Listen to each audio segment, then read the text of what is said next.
Fox Sports. We are Baltimore. We are Minnesota.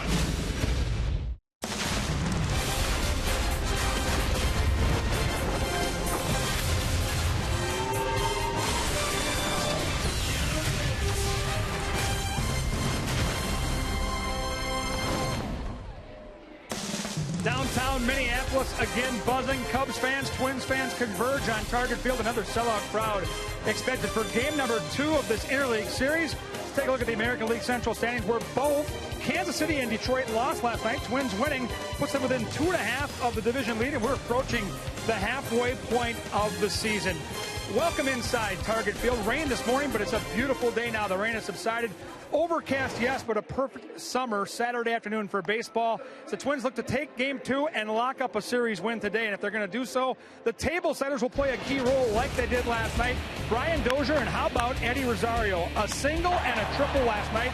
A couple of runs scored. His batting average now at Target Field up to .371. Of the regulars and the Twins, that is tops. And Paul Mauder, his manager, really likes the way this youngster has learned to run the bases.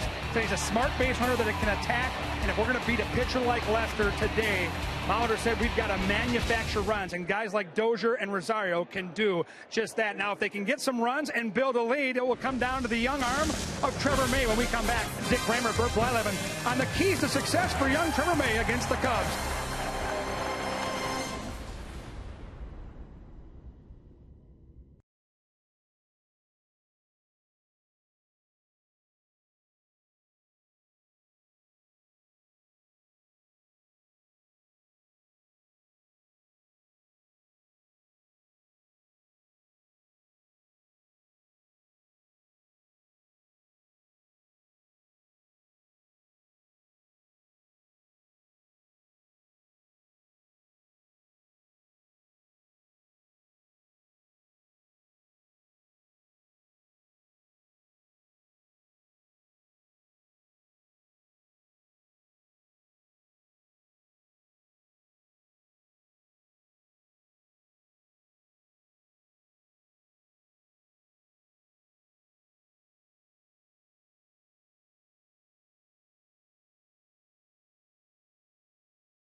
Fox Sports North is presented by Menards. Save big money at Menards on all your home improvement needs. By Dodge. Come discover great deals during the Dodge Drive and Discover event. By Bud Light. Stay in the game and drink responsibly. And by Luther Nissan Kia. 2 locations, one very low price. It's a great day to be at Target Field or watching the Twins on television. The Twins playing good baseball. Game 2 in their interleague series with the Chicago Cubs. And with that, we welcome you to Target Field. Dick and Bert with you for Game 2 of the series. Twins have won the first 3 games, largely because of good starting pitching, and they hope to get another good start today from Trevor May. Yeah, Trevor May has really been pitching very consistently over his last 6 starts. 2-2 with a 3.35 ERA. 4 of his last 6 starts have been quality starts, 6 innings or better, and 3 earned runs or less. And he's hoping to do that in his first career appearance against the Chicago Cubs. Well, the Cubs planned on rebuilding through their farm system, drafting and developing good young players, but then they jumped into the free agent market in the offseason, and they jumped in big time, signing lefty John Lester. Yeah, Lester signing a huge contract, 6-year contract for a lot of money. What they got out of Lester, what they're going to get out of him. He had a bad April, very good month of June. A guy that knows how to pitch. He's a bulldog. He works the ball down in his zone. That little cutter. You know, he's an innings eater, and in today's game, if you can work 200-plus innings, you're going to get a fat contract, exactly what Lester's been able to get. Of course, his first year in the National League and an American League veteran is no stranger to the Minnesota Twins. He's a bulldog. I think he makes every single start. He's never on the DL, and he learns how to pitch. You know, earlier in the career he threw that cutter, and now he's moving that cutter around the plate, backdoor cutter. Throwing it more like a slider sometimes, and he's tough. He is one of the best left-handers in the league. The Twins hitters will have their work cut out for them here this afternoon. But hey, Twins playing good baseball once again. It should be a fun day at Target Field.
Only 3 teams in the American League with a better record than the Minnesota Twins. There are only 3 teams in the National League with a better record than the Chicago Cubs.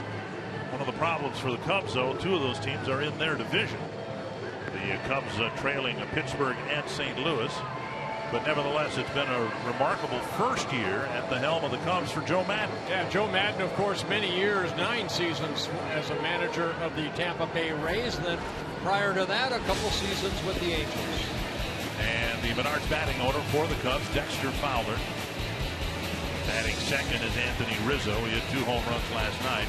Then Chris Bryant, Chris Conklin, Starlin Castro, Kyle Schwarber, Kristen Orfia, David Ross, and Addison Russell. And Trevor May, 25 years old, will be making his 13th start on the season.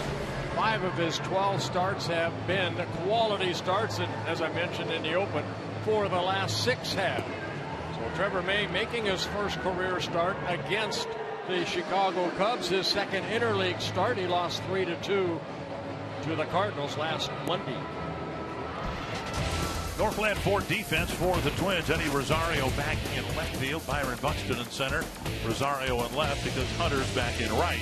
Luf, Escobar, Dozier, Vargas, the infielders, and Kurt Suzuki behind the plate. Joe Mauer, the designated hitter, and there's Vargas, who seems to have his best games when he's got a position to play. No one is committing that to, as being a pattern or anything, but played first base the other day, hit the big walk-off home run. I think over the years, Dick, we have talked to designated hitters, kind of like Vargas. They'd rather play than, you know, sit and watch and maybe get 4 at-bats, hopefully 5. Manny Gonzalez with plate duty. Paul Schreiber, Todd Tichenor, and Jim Reynolds, the base umps, and we're underway here, or will be shortly, with Fowler in the box. If you've not seen Trevor May pitch before, he'll establish that fastball just like that, just misses outside. Mix in a hard curveball, a slider, and a very good changeup. 1-0 to Fowler. Check swing 2-0. May gave up a couple home run balls. That's unlike him in his last start in St. Louis. Yeah, they were back-to-back home runs, and that's about the only damage that the Cardinals did off of them. Fouled back on a 2-0 pitch. Mark Reynolds, Yadier Molina in the 4th inning went deep against May. Other than that, and I'm speaking to you as someone who gave up a few home runs in your time. Just a couple. Hit hard, deep down the right field line and hooking, foul. Other than the 2 home run balls, the numbers were pretty good. It would have been without the home runs, just 1 run in 5 innings. Yeah, and that's a National League game in St. Louis, too. So when his time came to hit, that's when he came out of the ball game. He threw only 83 pitches into 5 innings. Probably could have went a couple more, but Paul Molitor ended up pinch hitting for him. And we saw his swing, so that's one reason why Paul pulled the trigger quickly. Full count to the leadoff man. And off the end of the bat, foul. Threw him another changeup. He missed on the 2-2 changeup and came right back with it. Yeah, he has a lot of confidence in that changeup. Fastball at 94, changeup at 85, 86. Left field line, chasing it is Rosario, and a foul ball in the corner, and Rosario unable to grab it.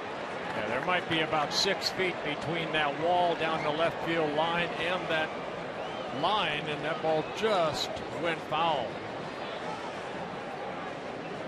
There you can see the footprints of Rosario. Somewhere in there is a dent in the dirt from the baseball.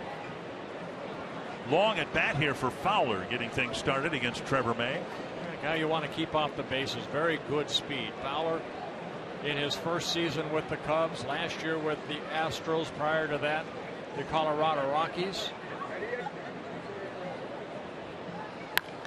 To center field, and Buxton over a few steps.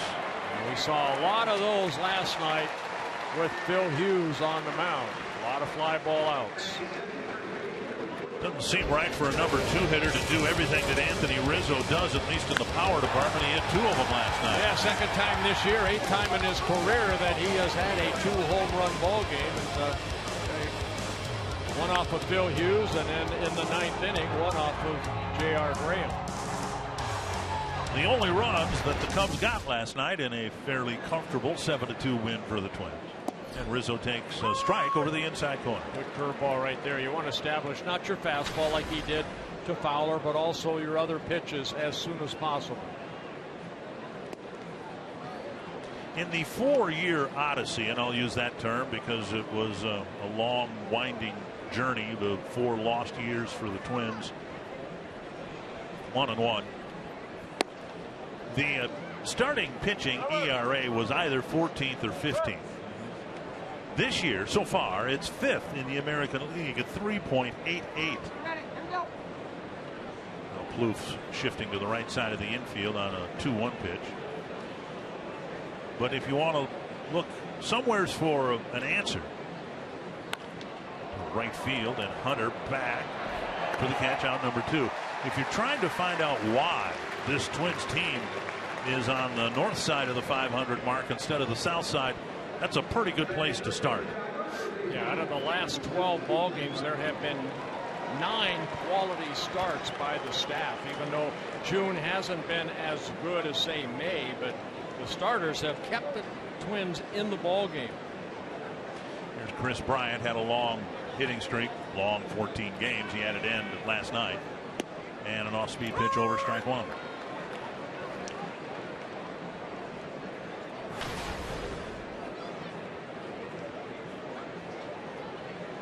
Bryant started the season in AAA, got called up on April 17th. Didn't take him long, the Cubs, to get him up there. Number 1 pick, 2nd overall pick in the 2013 draft out of University of San Diego. Played only 7 games in AAA Iowa. Ended up hitting 3 home runs, drove in 10 in those 7 games. 3 minor league seasons, a career .327 hitter, 55 home runs in 2+ years in the minors. Breaking ball driven to left, and back is Rosario on the warning track. Well, last night Phil Hughes kept his outfielders busy, and Trevor Mays keeping them busy in a 1-2-3 first.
At the beginning of June, but now playing really good baseball, and the turnaround actually began on the road trip. Twins just weren't able to win some ball games, or at least not enough. They won 1 game on the 5-game road trip, but now they're playing well at home. Here's the Menards batting order. It's Dozier leading off again, Rosario batting second, then the designated hitter Mauer, Plouffe, Hunter, and Suzuki, Vargas, Escobar, and Buxton.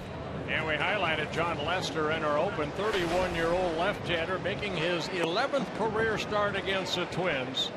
His 6th here in Minnesota. A couple times at the Dome, 3 times here at Target Field. He has yet to beat the Twins in Minnesota. Combined, he is 0-3 with a 6.16 earned run average. The Northland 4 defense for the Cubs, and they threw it around a little bit yesterday, and they've not shown to be a good defensive team. Coughlin, Fowler, and Denorfia, Bryant, Castro, Russell, Rizzo, the infielders, and David Ross behind the plate. He typically catches John Lester. First pitch popped up right side, and Rizzo charging in. 1 pitch, 1 out. In today's game, we're participating in the Home Run Challenge. Every Twins home run in this game raises $22,500 for prostate cancer research, and another $1,000 will be raised for every strikeout recorded by a Twins pitcher. So far, over $1.6 million has been raised around MLB, and if you'd like to make a pledge, go online to homerunchallenge.org. One very quick out, and now Eddie Rosario. And there is strike one. Rosario swinging a very hot bat. And against John Lester, for some reason, left-handed hitters are hitting .323 off of them. And Rosario. Base hit. It's a base hit. Teams, again, this year have been able to run on John Lester, so we'll see if Rosario will take off here. Paul Molitor predicted that they wanted to try to run the bases aggressively today. Yeah, that little cutter came right back into the zone, and Rosario continues to swing a good bat. Picks up the first hit of the ball game. Yeah, there have been 18 stolen bases off of Lester in 21 tries. Much publicized hesitancy, shall we call it. Lester throwing to bases, which helps lead to the stolen base attempts. You see, Rosario seems to have a pretty healthy lead. He goes on the very first pitch and safe at second. Castro with a catch and quick tag, but Rosario will get credit for a stolen base. Yeah, what's happening, our clubs are almost going on first movement. I mean, Lester has no pickoffs. Ross's throw, very good throw. A quick tag, but Rosario going through the legs of Castro and getting in safely for his 5th stolen base in 6 attempts. 1-0 to Mauer.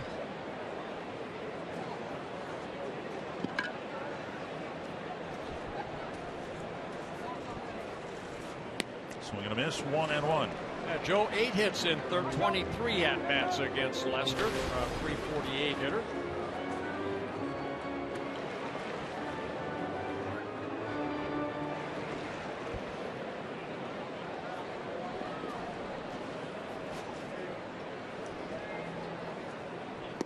The Royals in the wild card game last year were the first team to really exploit Lester's reluctance to throw to a base. They ran wild on the A's and Lester. Ended up scoring 6 earned runs in 7 1/3 innings. 2-1 to Mauer. Rosario dancing off a second. And Mauer swings at a pitch breaking away. It might have been that cutter that darted away. Yeah, he's got a cutter, then he's got a slider, and I think that more the slider breaks a little bit bigger. That was a good pitch right there by Lester. Had a good movement on it. Lester last year between Boston and the Oakland A's was a 16-game winner, lost 11. Worked 219 and 2/3 innings. Off the plate 3-2 with Plouffe on deck. And then became a free agent and signed the big contract with the Cubs.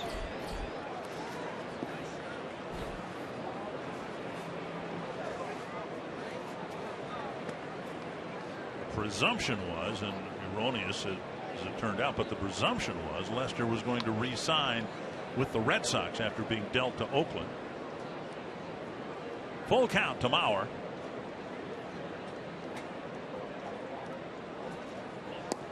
And off the plate, Joe takes his 3rd walk of this series. 1st and 2nd. 1 away. Trevor Plouffe is our T-Mobile game changer. A short but good career against the Cubs. Hitting well, driving in runs, including 4 runs batted in last night. Not bad in 4 games right there for Trevor Plouffe, driving in 9 runs. 1st and 2nd, 1 out in his first plate appearance here this afternoon. He's faced Lester 9 times, only 1 hit. See if the Twins can get on the board early like they did last night.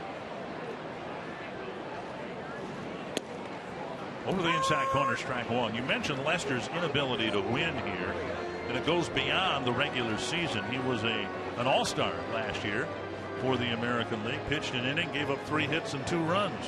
So there's something about Minnesota that brings out the worst in John Lester. that negative thought. Tapper to short. And this time the Cubs turn a double play in the first inning. Last night they didn't. It kind of set the tone for the whole night.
A minute, and part of our Twins Live crew is spending the weekend down at Wisconsin Dells. What a great weekend for that. And our producer Vanessa Lambert took a ride on the first looping water slide in the country. It's also the largest in the world. It's called the Scorpion's Tail at Noah's Ark. It's not for the faint of heart. Gravity, water, and centrifugal force propel the rider at speeds up to 40 miles an hour.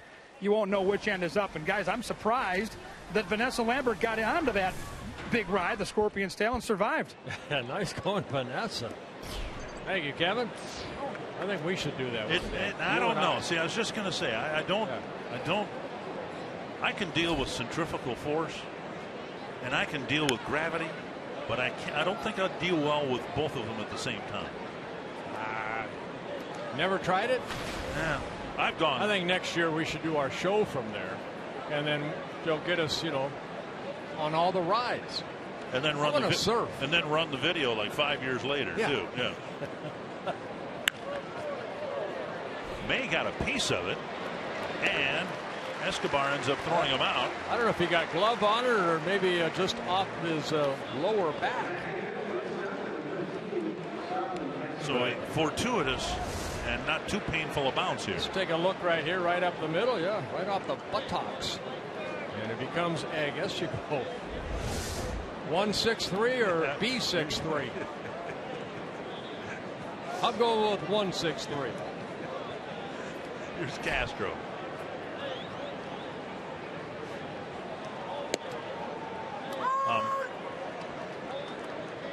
One down here in the second inning. And our Coors Light cold hard facts. Twins have not committed an error in 8 straight games, the longest errorless streak for Minnesota since July of last year, when they had a streak of 9 straight without an error. Well, I talked about the quality pitching that the Twins have had over the last 12 games, 9 of 12. You need good defense behind you, and the Twins have done that. Turned a lot of double plays. Most double plays turned in the American League are the Minnesota Twins. Which people say, well, you need base runners to turn a double play, but isn't it nice to have that strength up the middle to be able to turn that double play? And their lead man right there in Brian Dozier. He's worked with 3 or 4 or 5 different shortstops this year already. Backhanded by Plouffe from the foul line across on target. And we have seen such an improvement on Trevor Plouffe. No better example than that right there. He's been working so hard on his footwork, going left and right.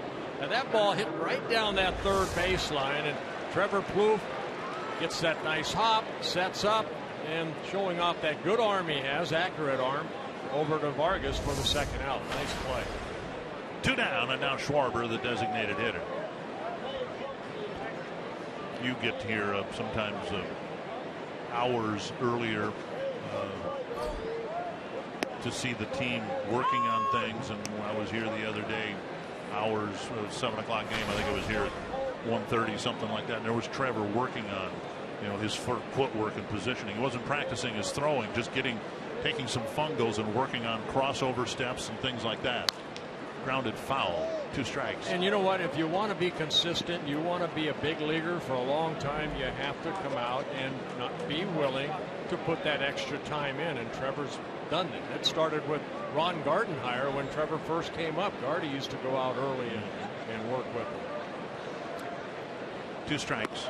Remember when Ron Gardenhire was just a coach, and he worked very hard with Corey Koski in the offseason. Corey was living here in the offseason. And when you have a player that's willing to commit the time, swing and a miss. A player can show an awful lot of improvement, as Trevor May has as a starting pitcher. A couple of 1, 2, 3 innings here this afternoon.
At the All-Star game on our Sanford Health injury report. Another great second baseman having some health issues, a right hamstring strain for Jose Altuve. Yeah, he did it running down that first baseline as he crossed first base. That hamstring kind of pulled a little bit. The little guy could play, I'll tell you that. But yeah, Brian Dozier, definitely an all-star this year. He should be. Strike 1 to Torrey Hunter, who's got great numbers against John Lester. Dozier's batting average slowly getting up into the 270s. At least that's how it's trending. Off-speed pitch, big swing and a miss, 0-2. Well, you know what, Dozier to make the All-Star team, people say, well, you have to have a higher average like Cano or somebody like that, or Altuve, but look what Brian Dozier's done in extra base hits, scoring runs. 0-2 to Hunter. On the outside corner, and Lester carves up Hunter on 3 pitches. Yeah, Lester picking up his first strikeout. His 75th in 80 and a third innings pitched. Excellent control. One thing Lester does, he does a good job bending his back right there, which creates that good downward plane. And he's always had very good control over his career. 1 down, and now Kurt Suzuki.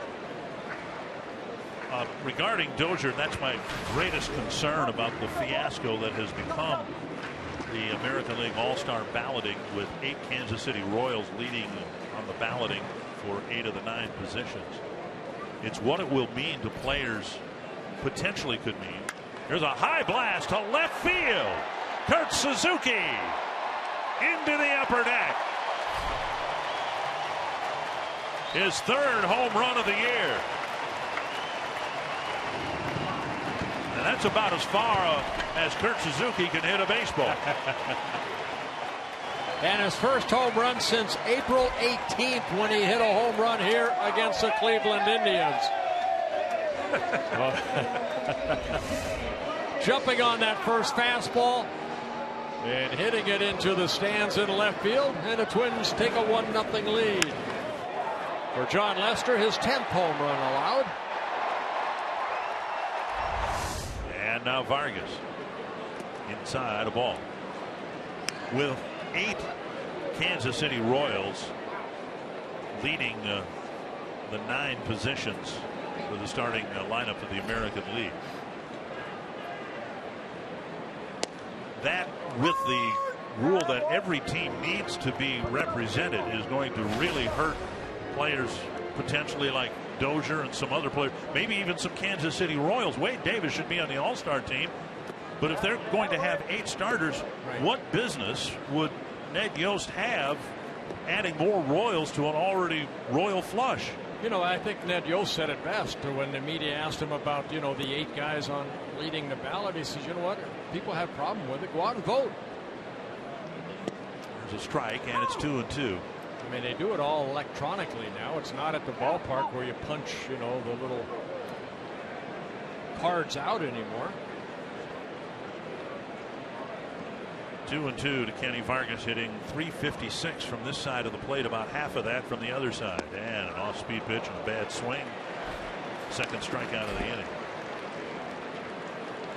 And spend your summer at Target Field and become a Twins season ticket holder with the new Pick 10 plan. You pick 10 games against the opponents you want to see defeated and save off the box office price.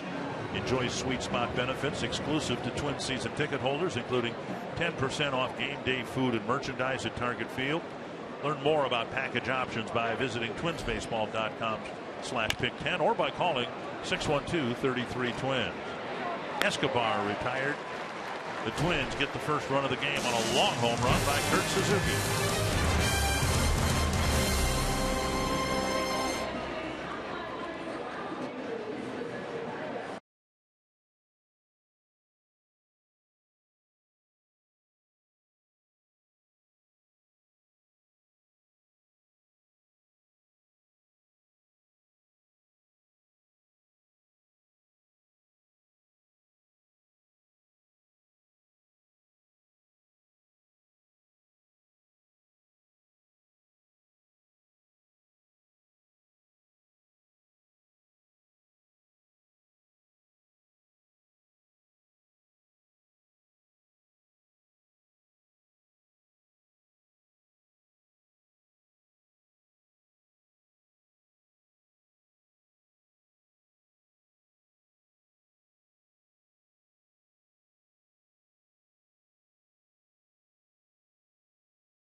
Many of fun the people with the Cubs organization. One of our favorites, Ron Coomer, who used to sit in that chair when you weren't sitting in it. I don't believe you ever sat in it at the same time. No, I tried to. A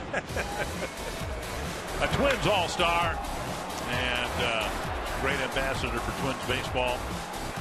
And he still lives in the Twin Cities, but he's been doing Cub radio broadcasts now for the last you know what, 2 good seasons. for Ron Coomer too, because he grew up in the South Side, and you know, he's always been a big Chicago fan, whether it be the White Sox or the Cubs, and he played for the Cubs, so good to have him filling that chair with Pat Hughes, the play-by-play guy, very, very good at his trade.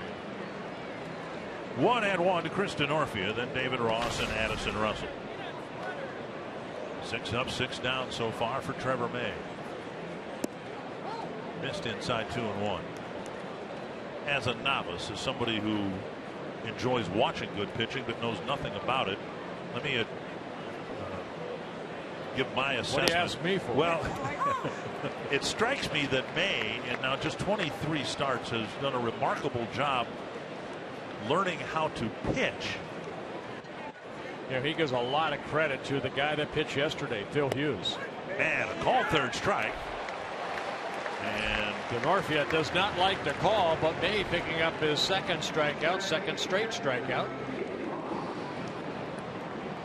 You know, the difference between, because they're built about the same, May and Phil Hughes, is that May tries to work the lower part of the strike zone, like that right there. And you saw that pitch right there hit the lower part of the strike zone. He's trying to work in that 2-seam fastball along with the 4-seam fastball. Good tight curveball. And I think you're right, Dick. We're seeing more and more confidence coming out of this young man than, say, he had even in April. Neil Allen working with someone in May who developed confidence in his changeup years ago when the Twins acquired him as a Double-A pitcher. May said by that time he developed a lot of confidence in the changeup, but it's really worked to his benefit here in a transforming year so far. Popped up, back, and out of play. 2-1. Well, you know what? When you're young like May, and when I came up, I was young, you look at the veteran pitchers, and I'm going to bring Phil Hughes up again, and you watch how they go about their business, and you want to pick up little things that you feel that can help you. And, of course, there's some things that you say, okay, he does it, he can do that, I cannot. Fastball and a swing and a miss. He is overpowering. If the Twins had a strikeout pitcher, it would be Trevor May. Leads the club in strikeouts. 2-2. Hughes second. To center. Buxton's got a long run for this one, but he's there. You know, last night Trevor May had a chance to watch Phil Hughes go about his trade, and what a job he did. You know, there were so many fly ball outs, but when you watch Phil Hughes from the side or on TV, you see a guy that doesn't fool around out there. He attacks the strike zone. Phil Hughes last night ended up throwing 95 pitches, 65 strikes. So every 2 out of 3 pitch that goes toward home plate is over the plate. Very aggressive. Great job by Hughes last night. And a strike call to Addison Russell. I guess it just seems to somebody who doesn't know anything about it that he's already at a fairly inexperienced, I won't say a young age, but an inexperienced age. He's developed a feel for pitching. Well, with the pitch count now, you know, we're already at 38, but at that 100, what you're looking for out of a starter is give me 6 good innings. This is the first hit. Russell spanks a single to right with 2 down. That fastball right there to Russell was straight, didn't have a lot of movement on it, so Russell made good contact and found that hole between first and second. Even though this pitch is down maybe about thigh high, you see Suzuki wanting it away, but it comes back over the plate a little bit. But it comes with 2 outs here in the top of the 3rd. Here's Dexter Fowler, had a long battle with May before flying out to Buxton in center field. Cubs haven't lost 3 games in a row in a month and a half. You remember the Twins had a stretch earlier this year nearly 2 months long where they did not lose 3 in a row. This ball driven to left and Rosario coming in, and he'll play it on a hop. Now another 2-out single, and the Cubs aren't done yet here in the 3rd. That'll bring up Rizzo. Hit right off the end of the bat, and not much oomph behind it, and a dive in front of Rosario. This is also now the 2nd time around, so you have to rely on Kurt Suzuki if you're a young pitcher like May on maybe changing up a little bit, maybe starting with a changeup or a breaking ball. Because Fowler right there in his first at bat, he had a long at bat, saw that fastball, and he jumped on that first pitch right there and got the base hit. Not hit hard, but softly in the left. Rizzo with a fly ball to right his first time up.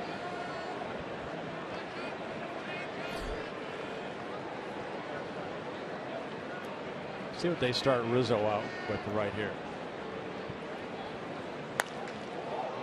He was ready for it. Yes, pulled he it was. foul. Did he ever? A fastball jerked into the right field corner, foul. 1 strike. This guy could do it all. Power hitter, hitting over 300, stealing bases. Hit 32 home runs last year. Drove in 78 runs. Made the All-Star team for the Cubs. There's an off-speed pitch for a called strike. They saw the fastball, saw the curveball. Do they throw another curveball just down in the zone? Try to drop it right on the other side of the plate like Tommy Malone does so well. Or is Rizzo a guy that will chase a very high fastball? I'd go with the curveball over the fastball. This guy, he's short, compact swing, very strong. See? Even though that was a fastball up, he's still able to foul it off. And with 2 strikes, he's even going to try to be a little bit quicker and just make contact. Rizzo struck out 36 times in 241 at bats. Choking up a little bit, trying to put the ball in play. See if he'll chase that breaking ball down. On the ground between Kloof and the line. Russell around third. He's going to score. The throw to second base. And Rizzo's in with an opposite field double. The game is tied. 3 straight 2-out hits, and the Cubs are on the board. Now he stayed with the fastball, and again, we just showed Rizzo just trying to make contact. And he does on that high fastball. Almost no stride, all hands.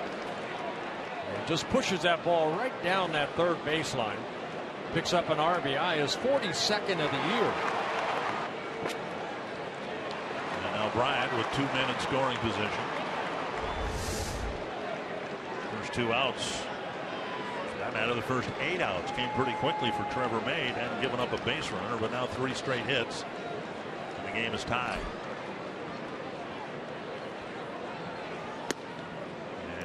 Pitch taken for a strike. I got to be honest with you, just doing the games, Dick, and you watch the starting staff for the Twins, what they've been able to do is get this guy out. I mean, stay away from that multi 2 or 3 run inning. They're going to give up 2 an inning, but not the 3. The Twin staff has done a good job of that. Bryant chasing that high fastball inside. You're trying to get out of this inning with that 94-mile-per-hour fastball. Rizzo caught up with one enough to push it down the left field line. Now 0-2 to Bryant. Now you're ahead in the count. Did he go? Strike 3. Yep. A breaking ball gets a check swing. Strike 3. The inning ends. The Cubs tie it up on 3 straight 2-out hits. Byron Buxton will lead off the 3rd, looking for his first target field hit.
field hit. He still has his family here from Baxley, Georgia. And they've been patiently waiting. Buxton himself has been patiently waiting. Let's hope he gets that first hit here leading off the third inning. Yeah, so far just 2 hits in 20 at-bats. One of them a triple, the other one an infield single. Buxton, Dozier, and Rosario. And the first pitch up, ball 1. 2 hits, 20 at-bats. 7 strikeouts. Inside 2-0.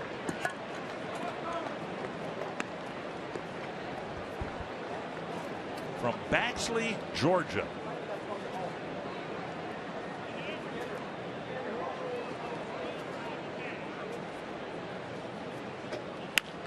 There's a foul ball by about a foot. I asked Byron today, because when you read about Buxton, it says he's from the small town of Baxley, Georgia. So I asked him this morning, I said, how small is it? He said, oh, about 4,500 people. Now, you got to understand, when you're somebody like me who grew up in a town of 200, Dumont, Minnesota, Baxley with a population of 4,500 seems like a metropolis. Called strike 2 and 2. And you went through Dumont this year on the Caravan. Yeah, poke and plumb. By the time I poked my head out the window, I was plumb out of Dumont. And he takes ball 3. Sounds like something your dad taught you. Dozier will hit next.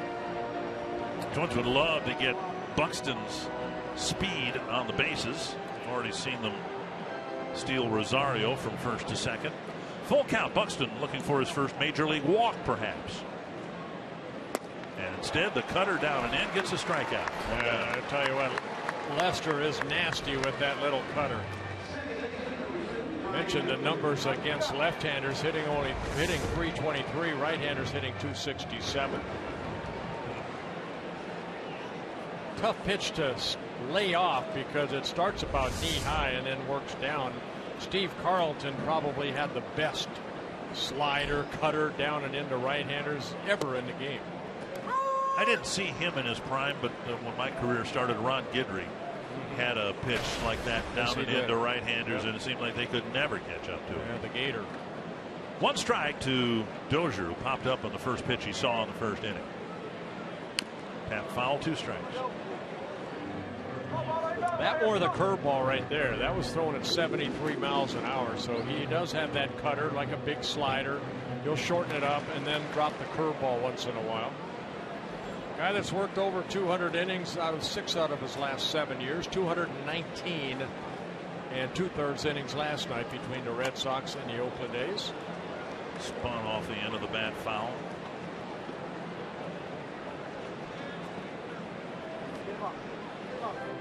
Lester over his career, making his 11th career start against the Twins. 3 wins, 4 losses, an ERA almost just under 4. He's a strikeout pitcher. In the middle of May, about a month ago, he picked up his 1,500th big league strikeout. Over his career, coming into the game, 1,675 innings pitched, 1,531 strikeouts, averaging about 8 strikeouts per 9 innings, about 3 walks.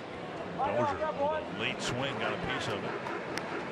Started off slowly in April. He was 0-2 with an ERA over 6. There are his career numbers. And a great win-loss record, 120 wins, only 72 losses. 1-2 again to Brian Dozier. Backing out of play. You know, sometimes the expectation of signing a contract like he did, a 6-year, $155 million contract. I'm sure Lester went into spring training with the new organization, getting to know everybody, and you want to start off being the ace of the ball club. And the 4 starts in April, 0-2, 6.23 ERA. Had a great month of May. 4-1 with a 1.76, but he's struggling here in June. And Dozier getting a piece of everything he's throwing up there. Twins are 6-4 against National League teams so far this year. Struggling just with the Brewers, and they split the 4-game thing with the Cardinals. The American League is plus 20 already in interleague play.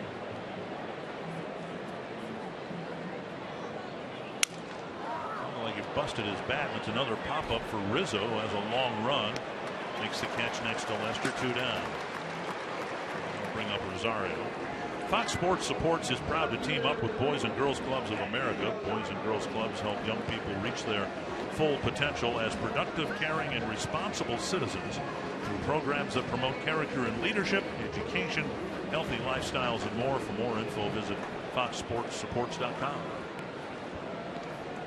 2 down. First hit of the game for the Twins came off the bat of Eddie Rosario. Sharp single to center. He stole second and was left there.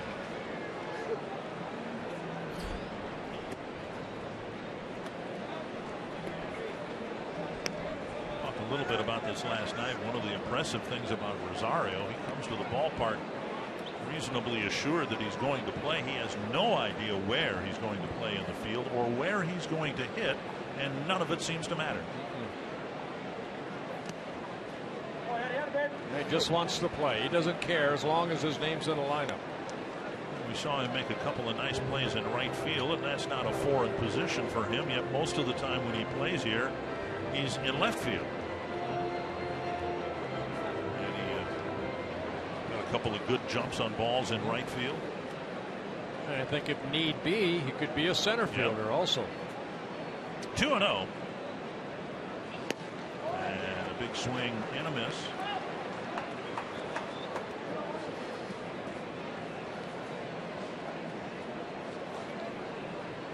Rosario, 23 years old, from Puerto Rico, signed by the Twins in the 4th round of the 2010 draft. Swing and a miss and a fastball. 2 good arm angle fastballs. Lester, who works off that first base side of the rubber, I always call that the work part of pitching. When you can create that angle down and away, it's a tough pitch to hit. As a left-handed hitter, if you can, like Lester does, works off that side and then comes at that angle right there. That breaking ball missing down.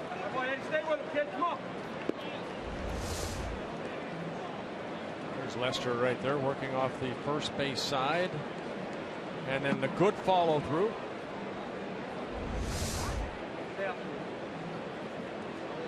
Full count to Rosario with 2 down in the 3rd. Breaking ball got him, so he threw pretty much the same pitch to Rosario on 3-2 that he threw to Buxton with the same result.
Presented by CenturyLink, your link to what's next.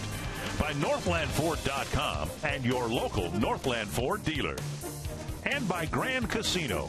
The best stories start here. 1-0. apiece going to the 4th inning. Leading off for the Cubs, Chris Coghlan. Speed pitch over for a strike. Good curveball right there for strike 1. 10 of 13 first pitch strikes so far for Trevor May. Good change up there. And now with 2 strikes, Plouffe goes to the right side of the infield.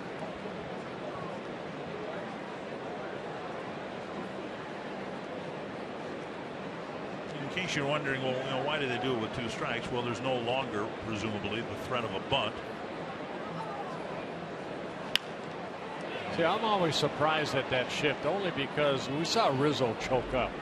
You know, he's just trying to make contact, and why more guys don't do that with 2 strikes, especially with that whole side open. Just try to push that ball the other way. Do they have that good a control to be able to do that? I guess that's the question. Swing and a miss, foul tip perhaps. Suzuki hangs on. It's hard to hit it that way if you swing that hard. 1 down. But May picks up his 4th strikeout. Big curveball right here. 1 down. You know, I'm talking with Paul Molitor about hitting and how pitching is dominating the game now, and what, if anything, should be done about it. And I think I'm going to put some words in Paul's mouth, but I think I know how he feels about it. Popped up right side, Vargas over for a look, but it's out of play. Paul did say no, the game will change for you. In other words, things go in cycles and hitters will eventually figure it out. But on another discussion, he bemoaned the fact that hitters these days really don't know how to do what you're saying, to use the whole field. Now, Paul was that type of guy. You know, if you tried to put a shift on Molitor, he would have found the hole and exploited. You know, with Paul Molitor right off the end of the bat, great effort by Dozier, just out of his reach. Castro gets his first hit, 4th hit for the Cubs.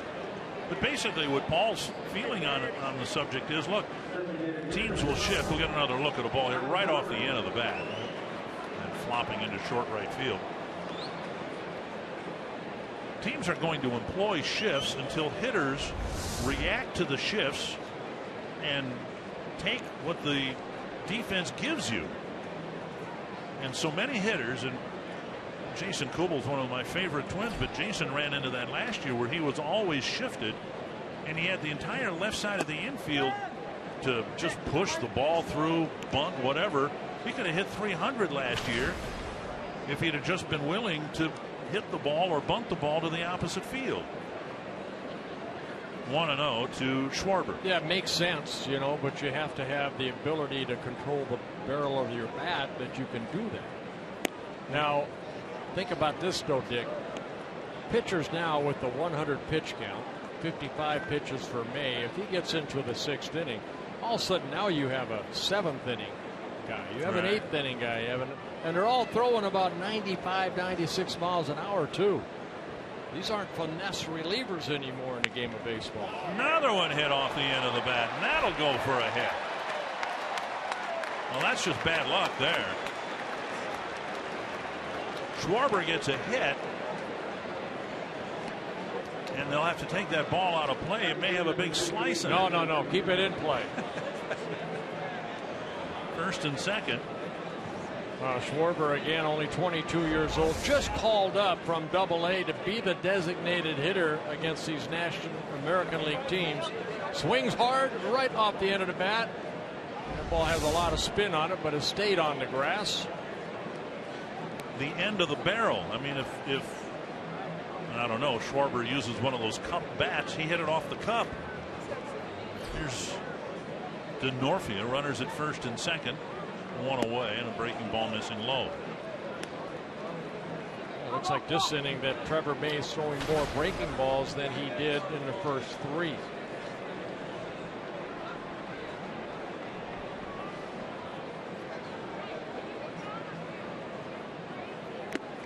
Up and in, gets a swing and a miss. May not much of a ground ball pitcher. He has had only 3 double plays turned behind him, this being his 13th start.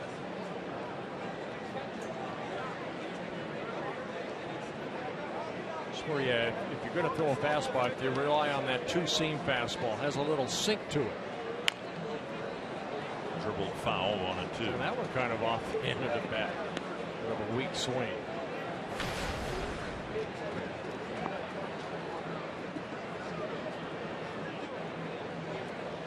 Twins won last night. Everybody else in the division lost.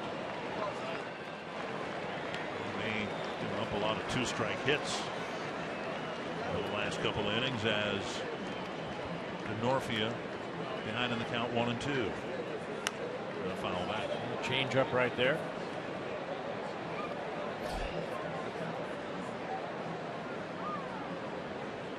Both starters here this afternoon, born in Washington. Trevor May from Kelso, Washington, and John Lester from Tacoma, Washington. Kelso just south of Tacoma. A couple hours.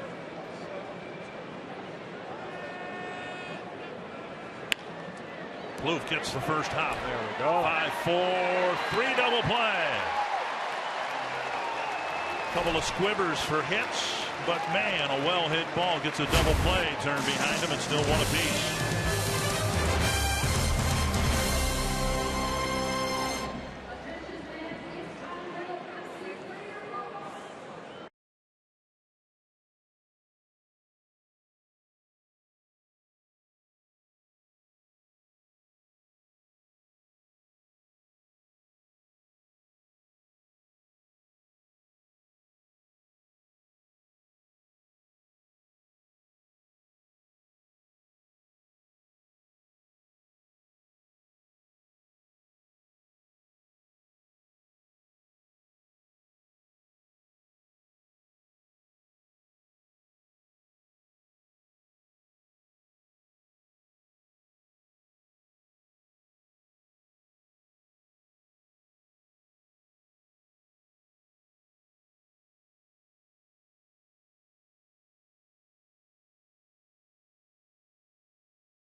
Unique in Wisconsin Dells, Delton Grand is luxury vacation living, indoor pool and hot tub. Fabulous outdoor pool overlooking Lake Delton, private beaches, a boat dock, outdoor fire pit and grills, all situated on a gorgeous lakefront setting. Delton Grand is located in a quiet area near all the attractions, restaurants, shopping, and entertainment that the Dells has to offer. Tied at 1, bottom of the 4th, and Joe Mauer, who walked in the first inning, will lead off the 4th. Then Plouffe, then Hunter. Strike in the outside corner. I read an article in the St. Paul paper the other day about Mauer and that first pitch strike. And he said he has had umpires, plural, when he questioned that first pitch strike. More than one umpire say, well, you're going to take the first pitch anyway, as if that has anything to do whether the first pitch was a strike or not. And that really bothered me.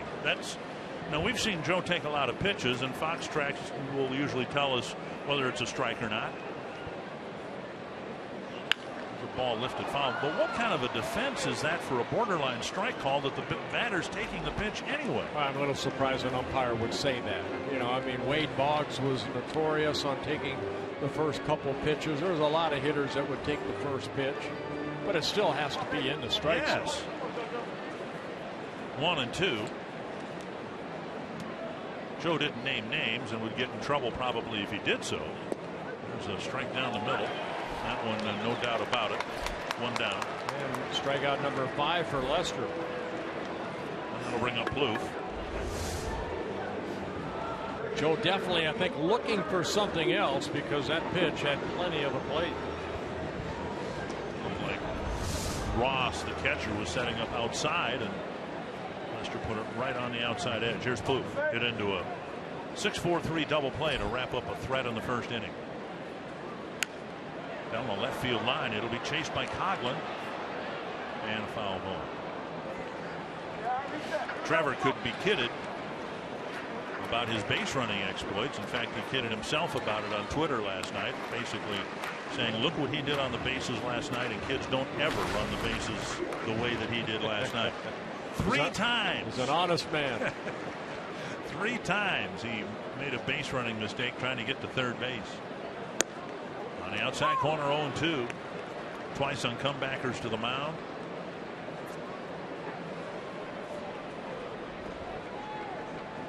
Oh, and 2. Lester to Plouffe. Ross sitting down and in. That's exactly where that pitch was. Ross has been around a long time, and he basically serves as Lester's catcher for the Cubs.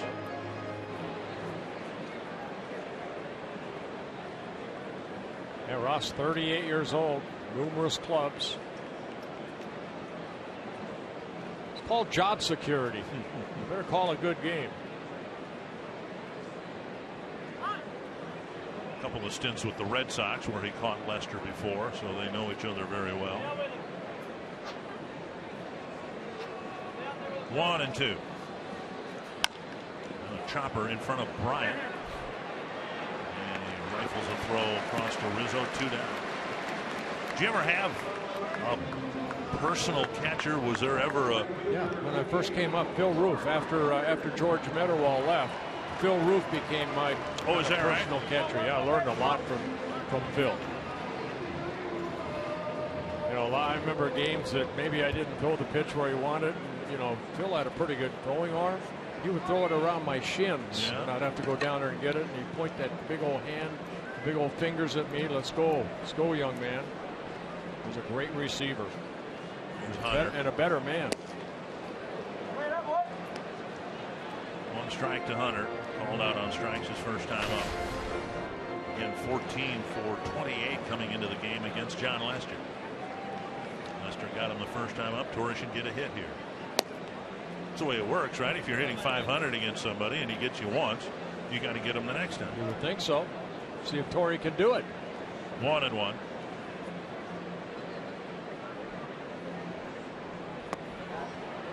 1-2. A couple of times we've seen Torrey at some big swings at Lester.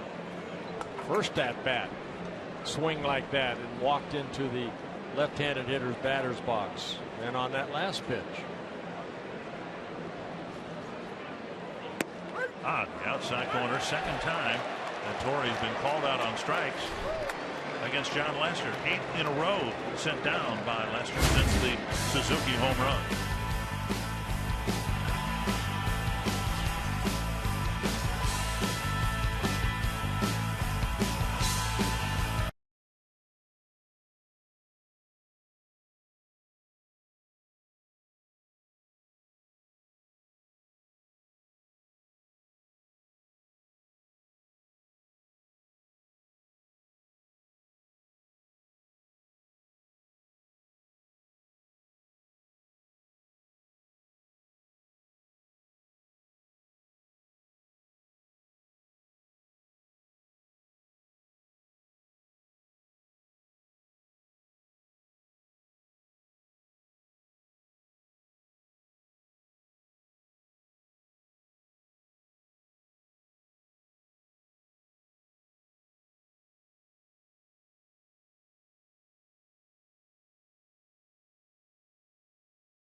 fans of the game enjoying the game and chips. Watching two good baseball teams in a pitcher's duel here so far. David Ross leads off the fifth. First pitch, a swing and a miss. Visited with Ross a little bit yesterday. Scout who signed him, a long-time Dodger scout. And this is a long time ago. You mentioned he's in his late 30s. One strike. The ball hit to right center field. Hunter chasing it. Buxton chasing it. And it's off the wall. And Ross goes to second. And he's aboard with a double. A leadoff double for the veteran catcher.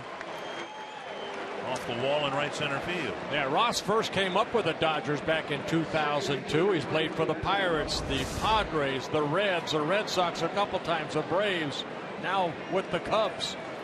Got a pitch away and went the other way right in that gap. It's Buxton that plays the hop and gets it back in for Ross. That's his 7th double of the year. Russell will bat with the go-ahead run at second, nobody out. Up, ball one. Anyway, the scout who signed Ross a long time ago is a familiar name to Twins fans. One of the original Twins in 1961 and pitched for them on the 1965 American League Championship team. Bill Shorty Pleiss, nicknamed Shorty because he was only 5'10", but after his playing career was over with, he was a scout for the Dodgers for many years. 2-0. Russell singled and scored his first time up. The single came with 2 outs. A high pop-up foul and out of play. And we didn't think much of it, but then Fowler singled, Rizzo doubled, and the Cubs had their run. Yeah, Russell just getting called up on April 21st, one of the youngsters that the Cubs have brought up. Russell only 21 years old. See it more often this year, I think, than in other years. Teams are calling up their top prospects, and in the case of like Byron Buxton bypassing a level. Oh, inside and hit Russell, and there'll be runners at first and second. The 8 and 9 batters are aboard with nobody out. Yeah, second hit batsman of the year for Trevor May, trying to go fastball just too far inside. See Suzuki sitting inside, and that two-seamer you want down in the strike zone just got a piece of the shoulder, the arm of Russell. Bring up Fowler with 2 men on and nobody out.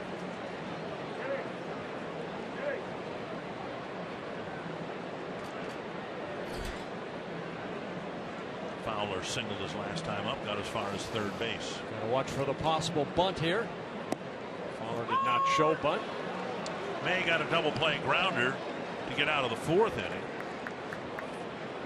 Again, it was just the 4th double play grounder he's got. Gary Jones, the third base coach, going through signs. Fowler does have a couple sacrifices on the year.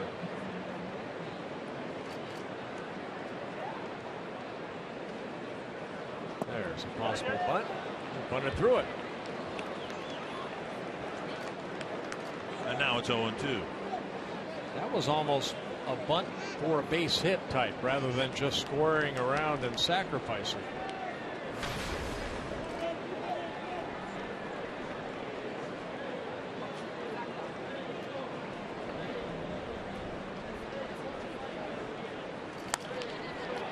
Vargas with the catch from his knees, a double play. Guys falling all over the place. 2 down, and Russell stays at first. Well, Vargas playing in because of the possible bunt.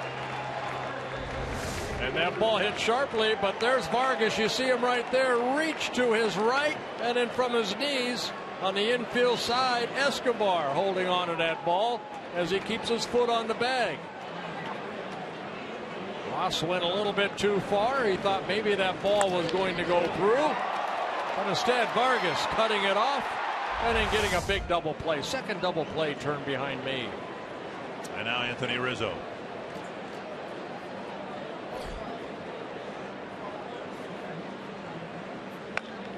Hits it off the end of the bat. And Escobar to the bag. That's the 3rd ball in the last couple innings. Hit right off the end of the bat. And the shifted Twins are able to get the play for the 3rd out. I love that. 2 pitches, 3 outs, just like that.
All the way from Brandon, South Dakota, Patrick is the grandfather. He's got his kids here, and Mason, his grandbaby.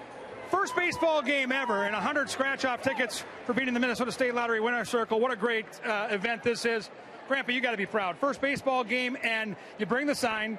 Baby Mason's first game, and you get circled by a Hall of Famer. Oh God, what a gift it is! I tell you, we love Bert and love being at Target Field here, and I'm happy to be with my 2 daughters and new grandson there. So. And you're seeing a great game, and you got a lot of Cub fans here that Mason's got to learn to cheer louder then, right? Too many Cub fans. We'll see who comes out on top. But, guys, a great story all the way from South Dakota for Mason's very first baseball game. Nice going, Grandpa. Take care of Mason. My three of my 8 grandchildren are here visiting on this homestand. 3 granddaughters. So, yeah, love them to death. Spoil them, give them chocolate, then send them home. Give them that nice sugar buzz and then send them on their way. Send them home. Brandon, South Dakota, by the way, in an enviable spot. It's in South Dakota. It's almost in Minnesota. It's almost in Iowa. And they're around Sioux Falls. 1-1 to Suzuki. Driven hard and foul. Yeah, Kurt Suzuki hitting his 3rd home run off of for the Twins, giving them a 1-0 lead. And with 1 out in the 2nd inning, jumped on that first fastball, hit it into the left field bleachers.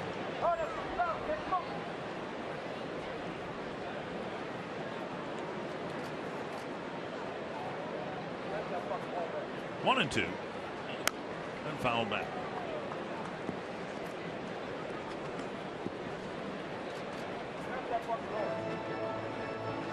Well, Lester's done it all. I mean, a couple world championships with the Boston Red Sox, pitched a no-hitter back in 2008 as a Red Sox against the Kansas City Royals. And he fought it off a tough pitch.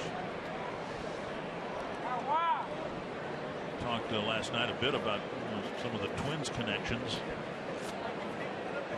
with the Cubs. Randy Bush, an assistant GM who's on the trip. Henry Blanco's on the coaching staff here. He caught for a couple of years with the Twins. 1 and 2. Ron Coomer, the former Twin on the broadcast team.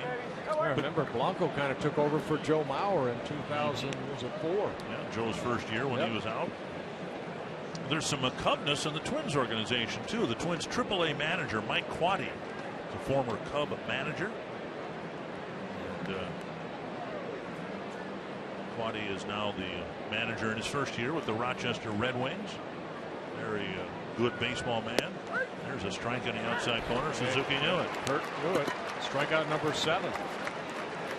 Hermetica sounds of the game.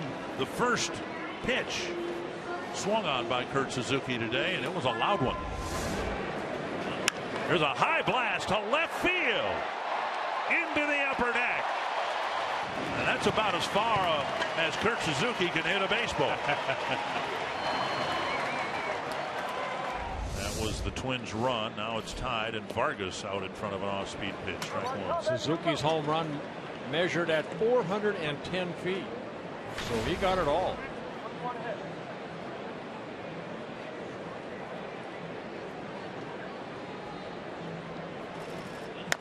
Chop to the right side.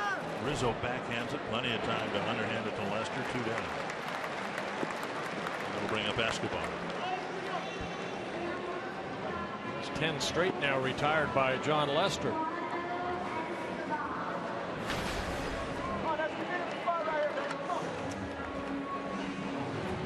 Escobar will hit with 2 down. And a grounder to short his first time up.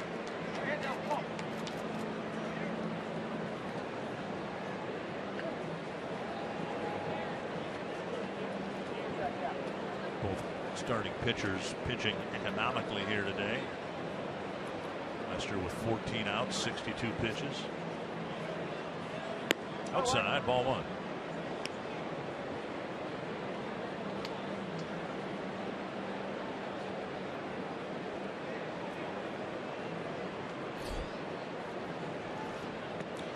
Lester traded to the A's in a controversial trade. It's still talked about in the Bay Area. The A's had the best record in baseball, and they wanted to beef up their starting rotation, so they got Lester, gave up Yoenis Cespedes, who was a key reason why they had the best record in baseball. Right. That chemistry in the clubhouse in Oakland just kind of went south. They never were as good after the trade, and it had nothing to do with Lester, who pitched well for them. Yep. And then, of course, the Red Sox, and we all thought at the time, not that we know anything, but we thought, well, Cespedes, it's a great place for him to finish his career. He'll be a perennial all-star. Then the Red Sox sent him to the Tigers for Rick Porcello. 3-1 to Escobar.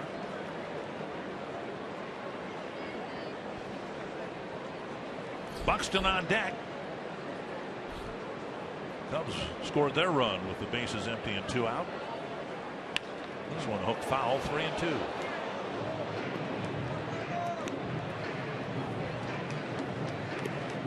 Well, this is the side of the plate that Escobar has struggled this year. Just hitting 190 coming into this ball game as a right-handed hitter. 268 as a left-handed hitter. But 2 of his 3 home runs from the right side of the plate. Full count to Escobar. Foul again. Gene Glenn gets out of the way. Don't blame him. I was here watching the game the other day, the final game of the St. Louis series. Gene's a very aggressive third base coach, but he's very timid on foul balls. Very timid.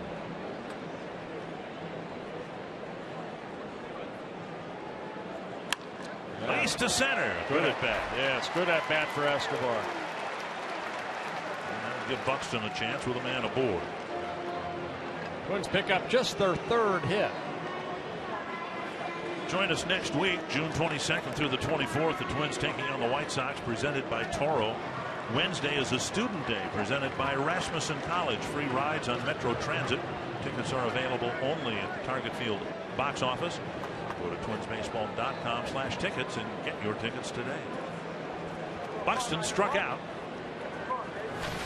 After Lester fell behind 2-0, he came back to strike him out swinging on a breaking ball down and in. You know, Buxton, a guy that struck out 8 times already and 21 at bats. I think what Tom Bernansky and Rudy Hernandez wants is just better contact. Taking some pitches like that, be ready to swing. Especially a guy like Lester, he's got to come right at you. Struck him out on that good breaking ball down and in his first at bat. One of 7 strikeouts for Lester so far. And the dirt dug out by Ross. Easier said than done, of course, but I suspect Buxton will be just fine when he gets to a stage where he's swinging at strikes and not swinging at balls out of the strike zone. Quick trip to the mound by Ross. But you know what? I mean, it's got to be in the back of his mind. His parents are here, family members are here, girlfriend is here. You know, he wants to hopefully get him a base hit.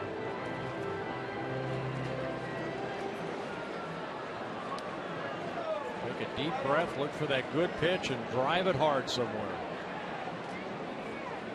1-1. And that's easier said than done. And now 1-2. Talking with Paul Molitor about Danny Santana, who's hitting .366 for Rochester, and asked what the reports that Mike Quade, the former Cub manager, is giving him as well. He just looks relaxed, and that's where Santana needs to be, and that's what will happen to Buxton too at some point. And the sooner he gets that hit out of the way here, the sooner he might relax. 1-2. Goes Escobar, and the pitch fouled. And I got a piece of Ross, I think. Kind of got that right hand out there very quickly. It's a foul ball, and so Escobar has to go back to first base. Good try by Escobar to stay at second, though. Take a look at this foul ball. Watch Ross. Hit off the right shoulder of Ross. Torrey. 8 Gold Gloves. Still got it.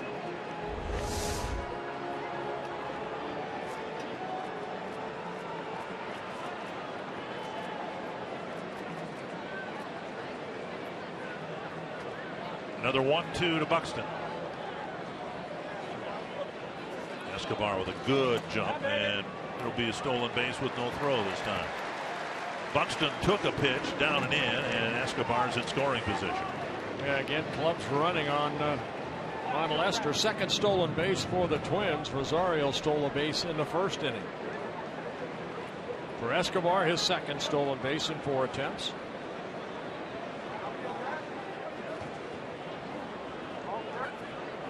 Pick up a hit and an RBI all in one.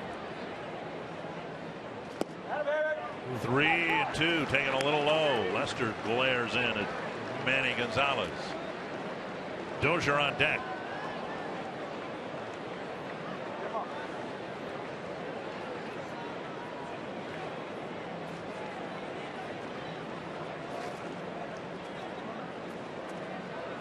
Ross going down and in. And ball 4 has just drawn his first big league walk on a pitch that didn't miss by much. So a couple of good takes for Buxton, and he ends up at first base. Well, trying to go in with another fastball. And the ball just inside. Lester walking his second batter. And now Dozier. Dozier with a couple of pop-ups to Rizzo. Fox Tracks presented by Rams. We're going to miss.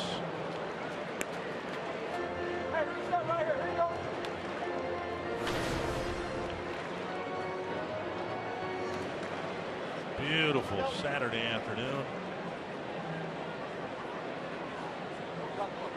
The Twins with a threat to take a mid-inning lead. Outside 1-1.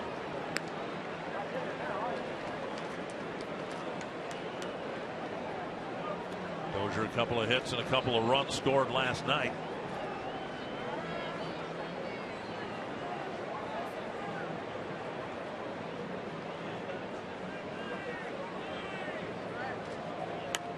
Off the knuckles foul. He's been pitching Brian in the first 2 times up. He got that ball in, created those little pop-ups. We saw the Cardinals do that. They're trying to jam him. To Dozier and pitching him down and in, making him regularly move his feet, not get into his stance and be able to stay there. He really had to shuffle his feet a lot in the Cardinal 4-game series. 1-2 now with 2 men on and 2 away. And now 2-2.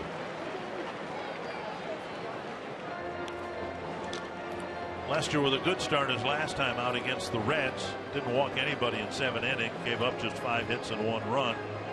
Walks typically not an issue for Lester. Buxton just the second guy that Lester's walked here this afternoon. 2-2 to Brian Dozier. Fouled away. And Lester's been around long enough. He knows he doesn't want to go 3-2 right here with good speed on the base paths with a guy that has a lot of extra base hits in Brian Dozier. He wants something to happen on 2-2. Twins won an extra base hit on 2-2. And time called. Manny Gonzalez jumping out from behind the catcher to try to get Lester's attention. Ross going out there, make sure what they want to throw here. What's the game plan? I don't know. What do you think? I think breaking ball down and in myself. But what you throw 2-2, you should be able to throw 3-2. So whatever this pitch is, if it's a breaking ball, you have to have confidence you'll come back with that breaking ball on 3-2. That little cutter.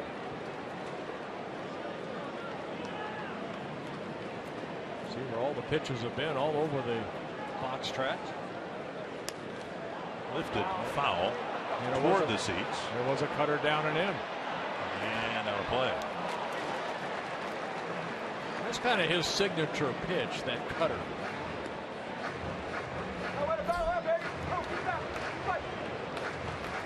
Escobar and Buxton retreat.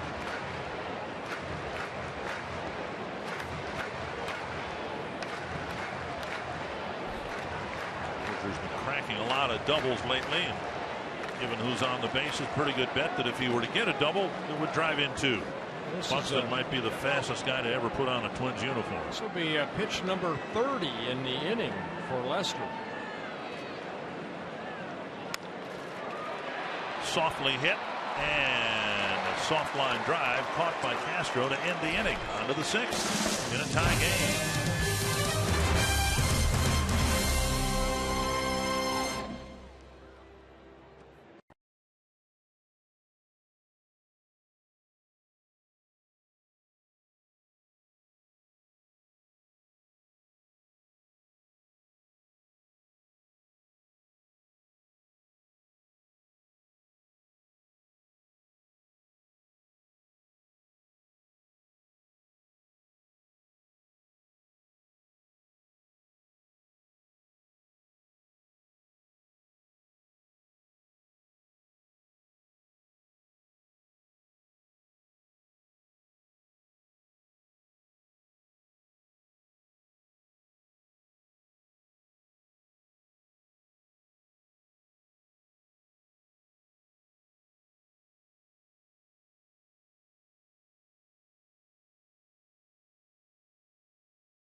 Studio Sports Update. It was June 1998 when Cubs 20-year-old rookie phenom Kerry Wood squared off with Brad Radke in a memorable game at the Metrodome. Radke was a month away from his first All-Star appearance, and in prime Radke form, throwing a complete game shutout in an 8-0 Twins win.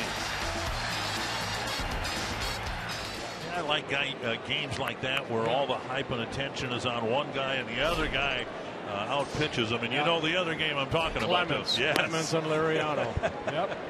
Everybody was talking about Clemens' debut with the Astros, and it was going to be so wonderful. And we kept saying, hey, our guy's pretty good too. And he outpitched Clemens that night. Yes, he did. There's Chris Bryant. Up and away, and it's 1-1. May's ERA has already dropped down to 4.09 this year, thanks to 1 run allowed in 5 innings. 2-1. And the Twins, thankfully, and yet uncharacteristically given the last 4 years, have a very representative starting rotation based on earned run average. Swing and a miss, 2-2. Great changeup right there in a fastball situation. That's what May can do. He has so much confidence in that pitch. Ricky Nolasco, who's on the disabled list. Nolasco hopes to join the rotation. There's a pitch just off the outside corner, and it's 3-2. In descending order, the starting rotation right now has Phil Hughes 4.47, May 4.09. Everything away. And a walk to lead off the inning. It's the first walk of the ball game for May. Does have a hit batsman. Our Soup.com trivia question: who are the 5 active managers to guide 3 or more teams? Was Madden ever an acting manager with the Angels? Yes, he was. Yeah, all right. So okay, Madden's one. We're told we have to get 2. Yeah, well, they can't change the rules in the middle of the season. How about Buck Sherwalter? There's another one. Girardi's managed 2, right? Marlins and Terry Francona. Phillies, Red Boston. Sox, and Cleveland. Yep. 1-0 to Coughlin. You know, it's almost easy to do because in baseball there's been so many new managers. Right. You know, first-time managers like Paul Mahler. Mike Matheny that just left with the Cardinals, first-time manager.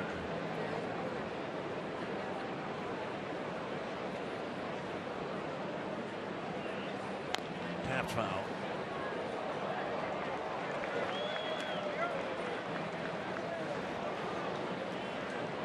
A lot of them that have been managed in 2 places, but not 3.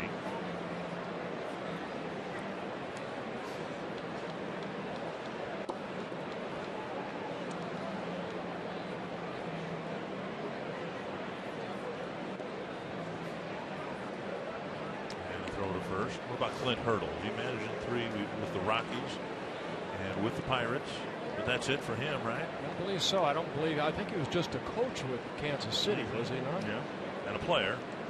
Yeah. 1-1 to Coughlin. Fouled back. Bruce Bochy, San Diego, San Francisco. I think just 2. That's it.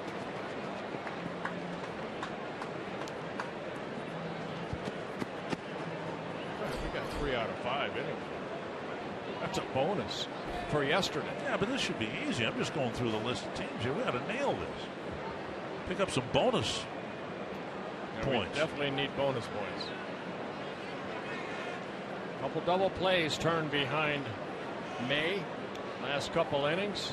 One on the ground, one through the air. There's a pitch inside 2-2.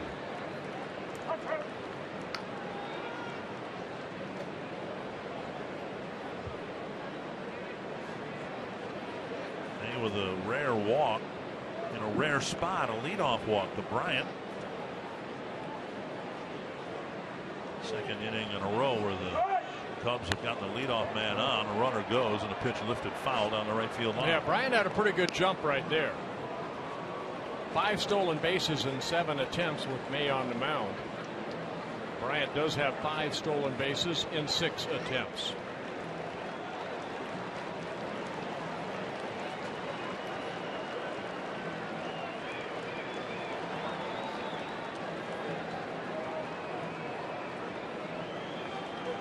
Two and 2 to the Cub cleanup batter. Foul back.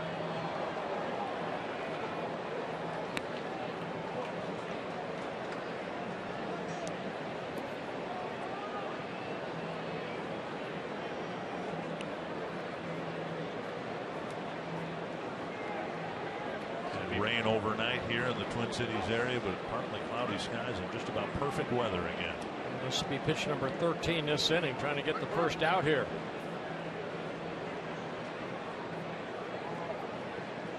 Long hold and a step off.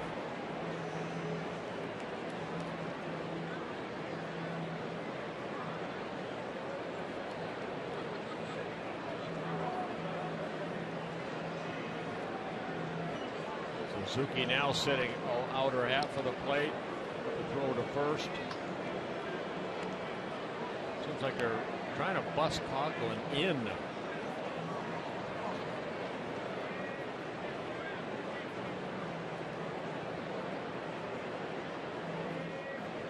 Two and 2 again. That one past Vargas toward the right field corner. Bryant around second. He'll go to third. And the Cubs start a threat here with a walk and a single, nobody out. Coughlin picking up his first hit on a high changeup and hit this ball hard. Well, stayed right there. You want that changeup down past the diving Vargas into right field, and runners at the corners, nobody out.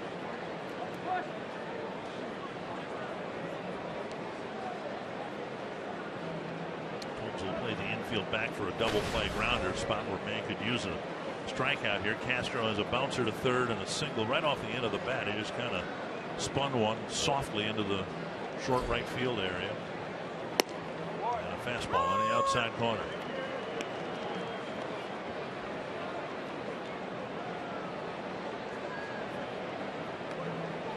May has 4 strikeouts in the ballgame.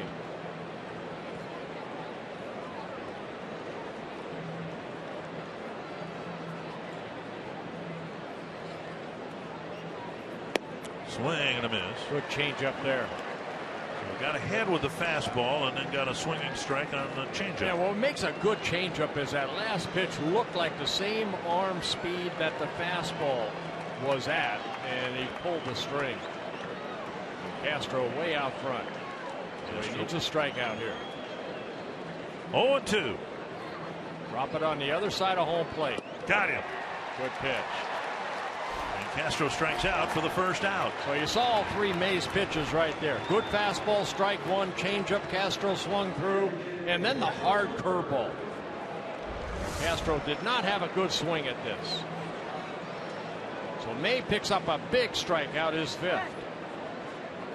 Schwarber has 15 big league at bats, and he's got 7 hits, but he does have 4 strikeouts. So he can be gotten 2.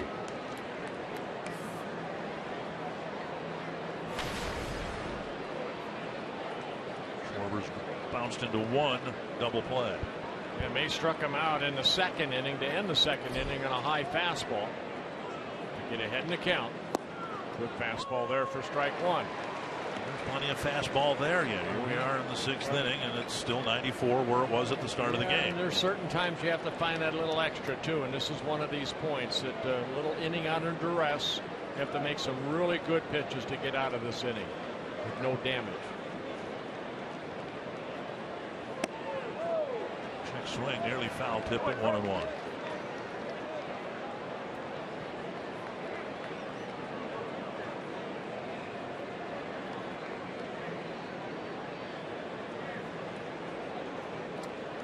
Presley getting loose in the Twins bullpen.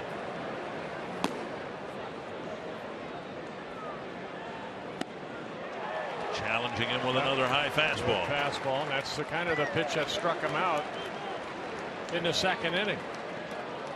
So 3 straight fastballs. Go with it again, don't you? Up in the zone if you can get it up there.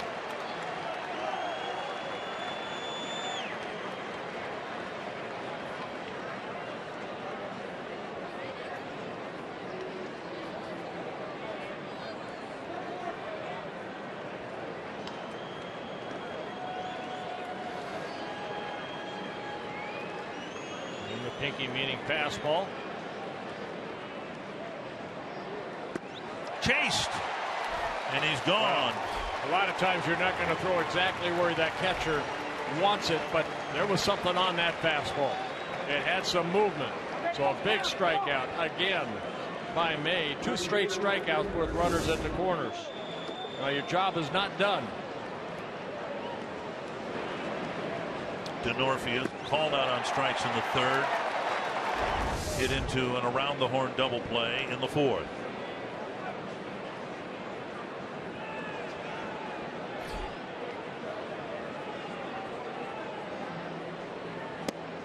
Good changeup right there for strike one. After all those fastballs, Denorfia, I'm sure, watching on deck, thinking, you know, he's going to challenge me with a fastball, and he pulled the string.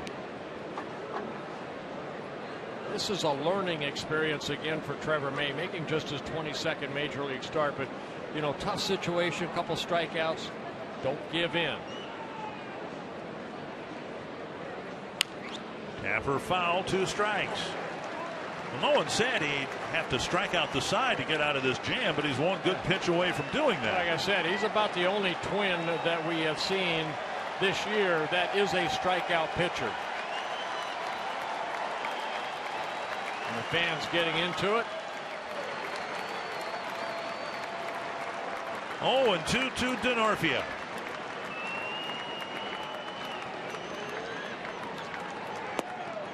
And he laid off the breaking ball. Or the changeup. That was changeup there, yep.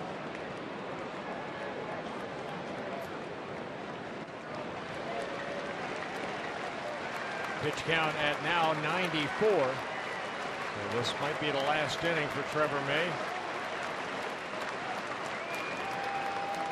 Fastball up in the zone is what Kurt Suzuki wants. Check swing, did he go? No, and it's a stolen base. Conklin scampering to second. And now it's 2-2 to Denorfia.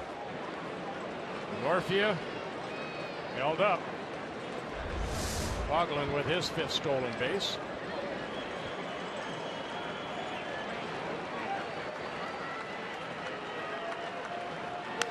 Fouled away. Yeah, breaking ball right there, left up.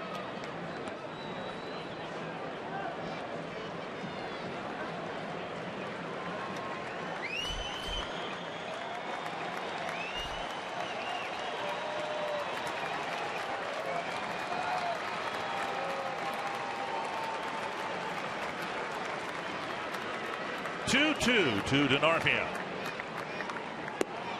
Now a full count with Ross on deck.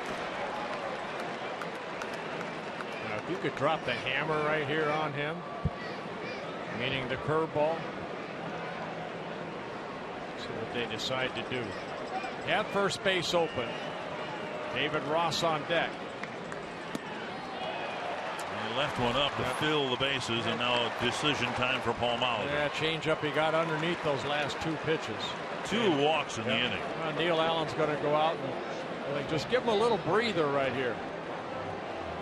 Ross doubled off the fence in right center his last time up. Hit a fly ball to center in the 3rd. Yeah, that's a good trip to the mound right here by Neil Allen. A lot of pitches thrown this inning. 27 so far. Remember, this inning started off with a walk and then a base hit, put runners at 1st and 3rd, then a couple strikeouts, then the walk to load the bases. He's had some long at-bats or plate appearances. The Bryant walked, and then Coughlin was up there for a long time before getting his base hit. So a big spot here for May, who's done a much better job this year in terms of damage control, trying to not give up any damage here in the 6th inning. I think Neil Allen went out there and says, give me all you got right here. Whatever's left in the tank, I want to see it. Ross got a fastball away from him and drove it off the fence in right center his last time up. Big swing and a miss on the off-speed pitch. Yeah, good curveball right there.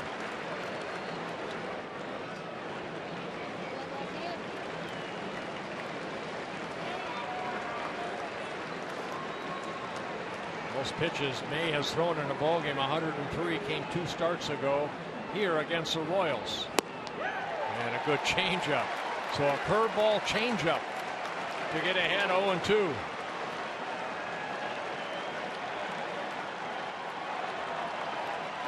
Excuse me, at 104 against the Rays here back in middle of May. So 100 pitches right now for Trevor May. 101 a beauty. Outstanding. That was a beauty.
Toyota. See where Toyota takes you. Test drive one at your Toyota.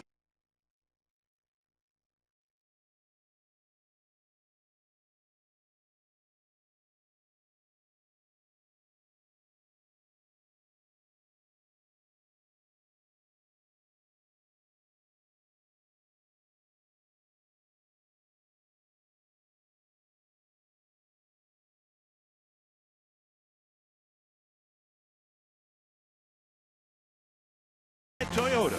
See where Toyota takes you. Test drive one at your Toyota dealer. Toyota, let's go places. By Sanford Orthopedics and Sports Medicine for the everyday competitor in all of us. And by McDonald's. Have bowl for breakfast with the new chorizo burrito from McDonald's. That's bearing down right there by Trevor May. First and second, nobody out. He got out of the sixth. We'll see if the Twins can get him a run, maybe get him a win. Almost certainly done for the day. Here's Rosario to start the bottom of the inning. And the first pitch fouled to the screen. Rosario with a single and a stolen base in the first inning, and then he went down swinging in the third. Yeah, Lester's only given up 3 hits, a couple singles and a home run to Kurt Suzuki. Showing bunt taking a ball.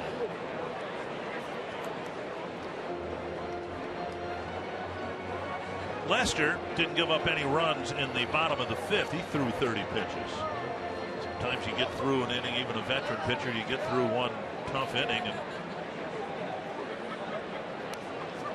Rosario tapping a foul to Lauer that next inning sometimes is a challenge when you've thrown so many in the prior inning. Well, one thing he had a little bit of a break because of the long top of the 6th inning. Ross got dinged. I don't know if it was by Rosario's follow through or what happened there. Might have got some dirt in his eye. Trainer's going to come out. The right eye.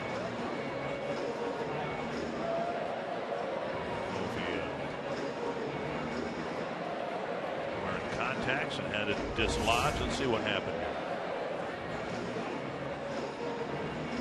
Ball hit him, but some granular dirt that's around home plate might have sprung up and hit him in the right eye. That diamond dust.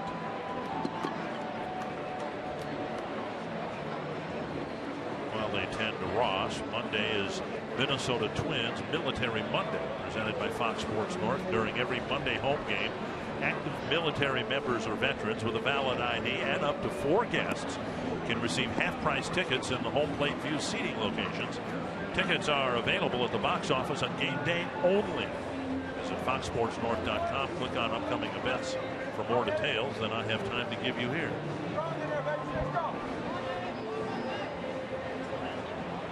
Ross ready to go, and Rosario has a 1-2 count.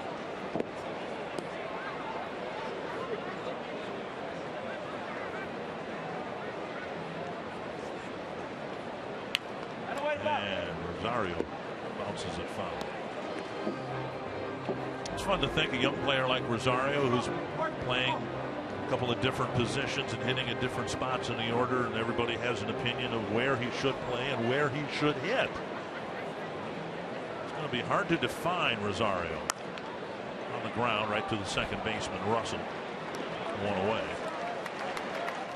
He's got some extra base pop, which would lead you to think maybe, you know, the middle of the lineup. He's hit 5th many times this year. Some speed that might put him towards the top of the order. Well, we always saw Torrey Hunter. Of course, Torrey last couple of years with the Tigers hitting in that number 2 hole. But Rosario right now, Torrey moved down into the 5 hole. There's Mauer. A walk in the first, called out on strikes in the 4th, and he takes outside, ball 1.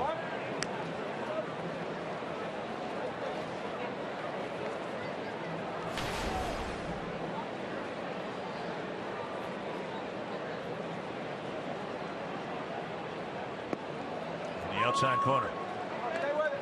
Another pitch that Joe thinks is off the plate, and the umpire thinks it had the outside edge. That is a nasty pitch with that angle that Lester said right on the corner. There's number 2.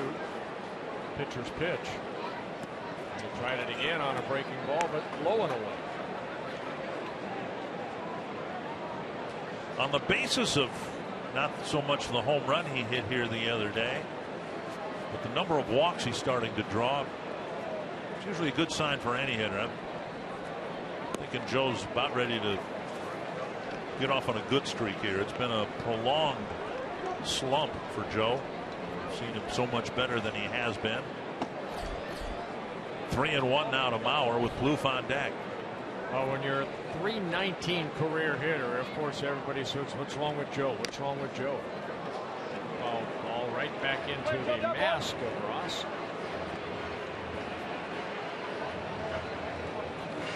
The average down to 250 when he hit his big game-tying home run here the other day. Whatever the problem was with his eye is long forgotten now. How's your neck? Full count to Mauer.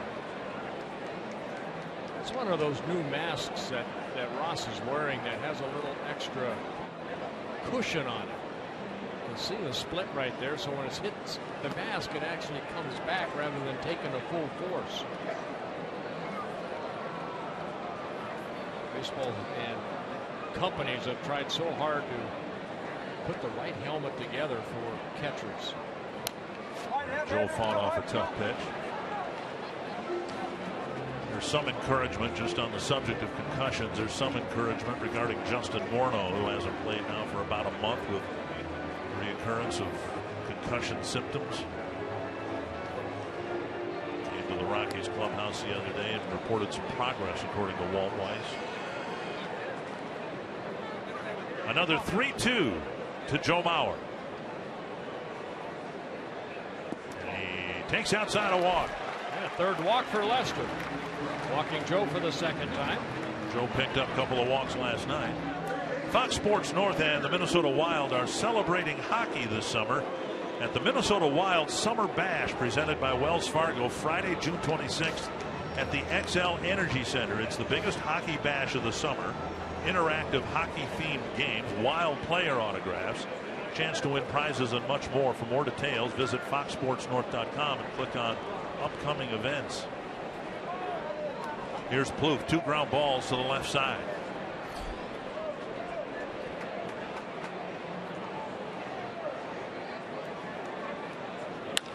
Double play grounder hit right to Russell, and that takes care of the walk. On to the 7th, tied at 1.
Ball game on our Grand Casino story of the game. Kurt Suzuki gave the Twins a 1-0 lead with his 3rd home run of the year, coming off of John Lester. But Anthony Rizzo, with a couple of runners on, got a base hit, drove in a run. And then the 6th inning for Trevor May. Gave up a walk, a base hit, put runners at 1st and 3rd. Then he struck out the side and a walk to Ross, but then struck out Ross, walked to Northfield. Last 2 ball games, the Twins starter has been outstanding for 8 innings. And Trevor May only went 6, but the point is the bullpen's well rested. Not only have the guys not come into games, they haven't had to warm up much, so that should help rejuvenate the bullpen that's already proven to be pretty good this year. Yeah, Casey Fiend making his 18th relief appearance. He last worked on Wednesday, 2/3 of an inning in the 3-1 win over the Cardinals. Russell has reached both times today, a single and a run scored in the third, and he was hit by a pitch in the fifth. Think of the last 2 innings for Trevor May. The Cubs started the fifth with a double, then the next batter was hit by a pitch. So there it was, first and second, nobody out. May got out of it, and then first and third, and nobody out in the sixth, and he got out of that. Yeah, he retired the Cubs in order first 2 innings, but then the next 4 innings, a lot of pitches under duress. So he did a great job. 6 innings, 7 hits, 1 run, couple walks, 7 strikeouts. 1-1 to Russell, then Fowler and Rizzo will hit for the Cubs.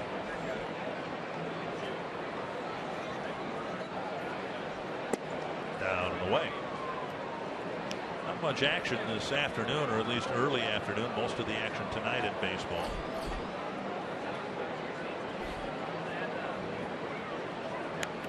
Foul back, 2-2.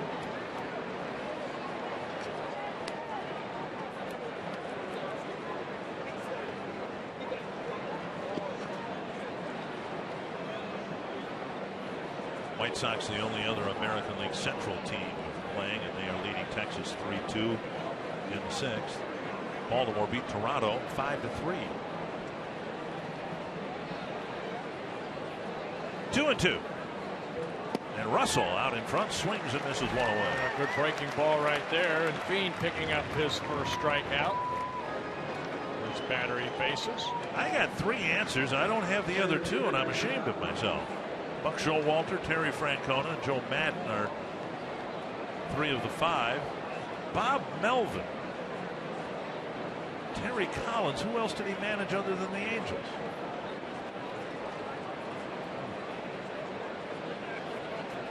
See, I thought Bob Melvin was only Arizona and Oakland. Well, but Seattle before that. Oh, that's true. That's right. I should have gotten that one. But Terry Collins, I never would have guessed unless he, like Madden, was a interim. At the knees 0-2. Houston Angels Mets. Okay, well, technically we won. We got the right answer, and plus, but I'm not feeling good about that. I am. All right. Yeah.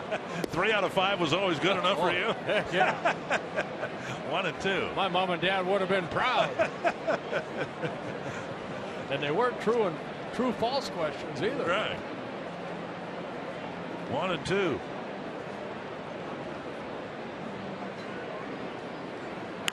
Tap to the left side, only one infielder there. Plouffe throws on the run. 2 down. Nice play by Trevor Plouffe on the run. Has to get it over there quickly because Fowler getting that down that line very quickly. You can fill out your 2015 Esurance MLB All-Star Game ballot like everybody in Missouri and Kansas has at twinsbaseball.com. Voting is exclusively online and available on your computer, tablet, and smartphone. Vote up to 35 times at twinsbaseball.com. Get that man in right there, Brian Dozier. Can't vote for pitchers, but Glenn Perkins is another one that should represent the Twins at the All-Star game. And, you know, this is a team that had 2 representatives last year, and they ended up with a losing record, so you'd like to think at least 2 guys would go this year. Of course, Perkins and Suzuki closed out the All-Star win for the American League in the 9th inning. Yeah, that was cool. One strike to Rizzo. And a fastball off the plate. Well, Casey Fiend's really been lights out since he was taken off of the disabled list in late May. 7, now 8 scoreless innings. Pulled on the ground. Vargas backhands it. Fiend right on the bag. Very well done. 3 up, 3 down for Casey Fiend on the top of the 7th.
Welcome back. 1-1 ball game. Gotta love it. This copyrighted telecast presented by the authority of the Minnesota Twins and may not be reproduced or retransmitted in any form. And the accounts and descriptions of this game may not be disseminated without the express written consent of the Minnesota Twins. You gotta see the movie A River Runs Through It. Yeah. Or maybe Deliverance after seeing that scene. Kind of makes me want to go to the bathroom.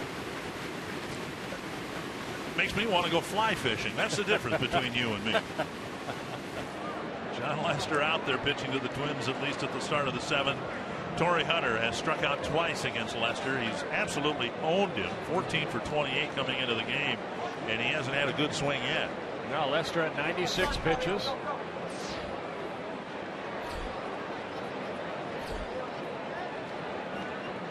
Outside, ball 1. Twins with just 3 hits, the only significant one, Suzuki's upper deck home run in the 2nd inning.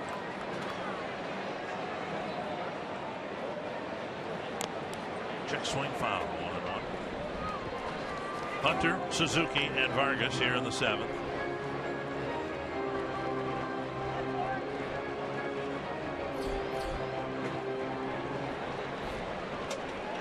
One and one to the Twins right fielder.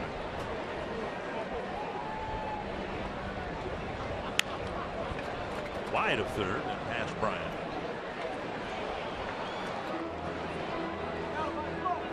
Twins are like 3-year cycle. Baseball's in a 3-year cycle. You switch interleague play from division to division to division and then back to the first one. So we were actually due to go to Wrigley Field this year. The last time these teams met was here at Target Field. Right. But for some reason the Cubs came here. Hopefully the next time we'll go to Wrigley. 1-2. Check the swing. 2-2. That little cutter down and in. Didn't miss by much. 100 pitches for John Lester. Couple outings this year. 110 is a season high.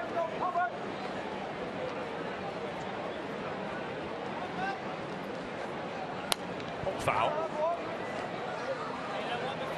Still remember the first time we went to Wrigley Field and we were working next to the legendary Harry Carey. Yep. And we just had the 7th inning stretch here, and still one of the moments I'll never forget was just being in the booth next to Harry doing while he was doing the 7th inning and take me out to the ball game. Yep. And he is still sober. That was awesome.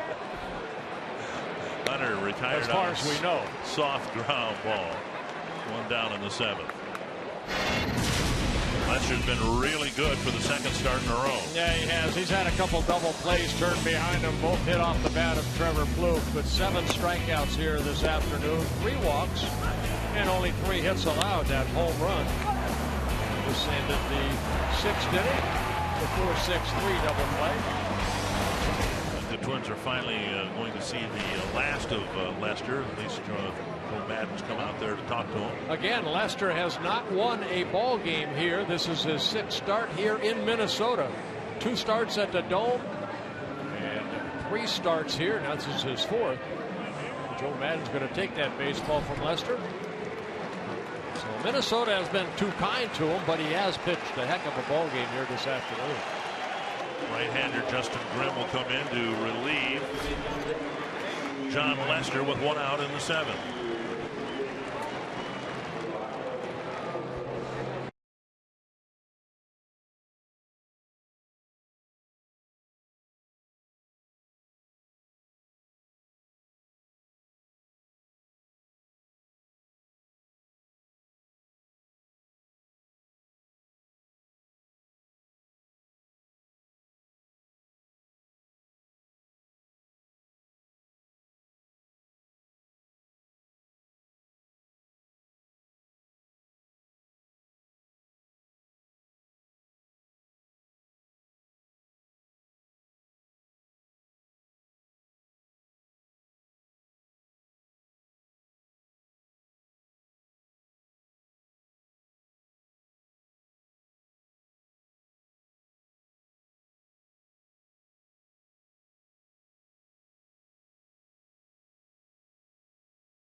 Suzuki and the Twins invite you to Aloha Night this year.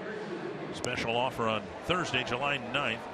You can get a Field Box or Skyline Deck ticket and a limited edition Kurt Suzuki Hawaiian t-shirt. Looks better than that. A portion of the proceeds will benefit All Pono, a youth sports program in Kurt's native state, Hawaii. Offer available exclusively by visiting twinsbaseball.com/aloha. Justin Grimm coming out of the bullpen, making his 20th relief appearance. He spent most of April on a disabled list with a right forearm strain. Doing a great job, and the bullpen for the Cubs they're all doing a good job as of late.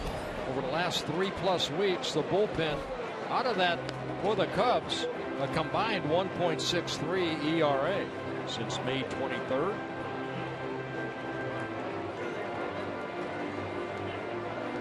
Fastball low, ball 1 to Suzuki.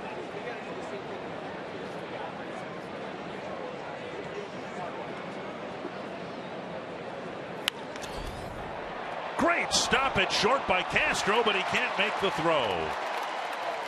Suzuki had a one-hop rocket, and Castro gloved it, but could not make the throw. It'll be a base hit with 1 out in the 7th. A great effort by Castro right there, diving to his right on a fastball that's pretty much right there. Suzuki, for the second time in the game, put a good swing on that.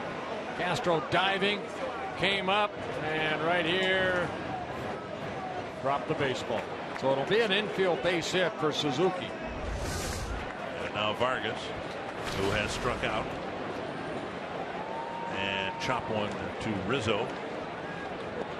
Those at bats as a right-handed batter, where he's been much better than from this side of the plate. But of course, 2 games ago, Vargas ended the game with a home run as a left-handed batter.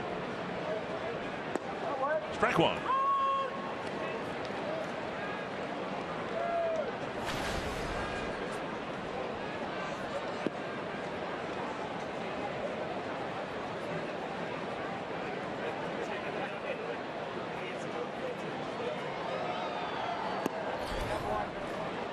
Fastball down and away.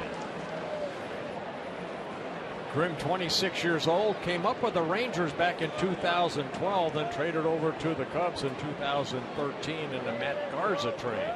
That sent Garza to Texas.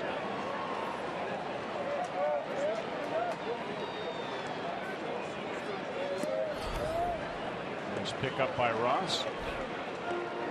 Ross, I think, is going to come on, get the ball all the way in my glove. And the dugout wants Ross to go out to the mound and have a chat with Grimm, who's thrown 3 fastballs down low, dirt level.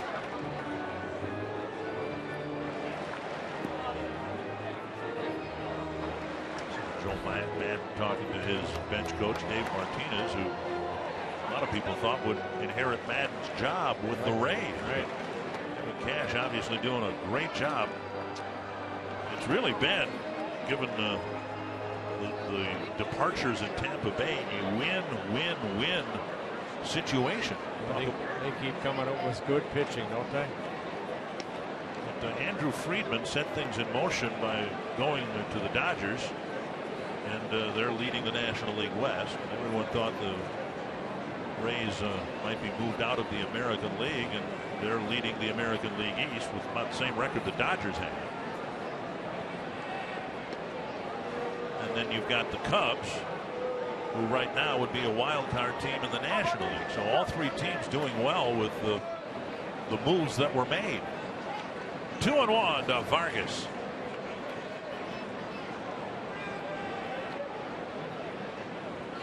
Check swing, but he went.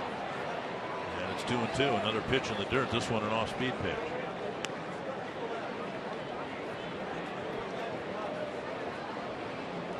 Yeah, Tampa Bay's starting staff combined 3.22 ERA. Only the Oakland A's have a lower earned run average.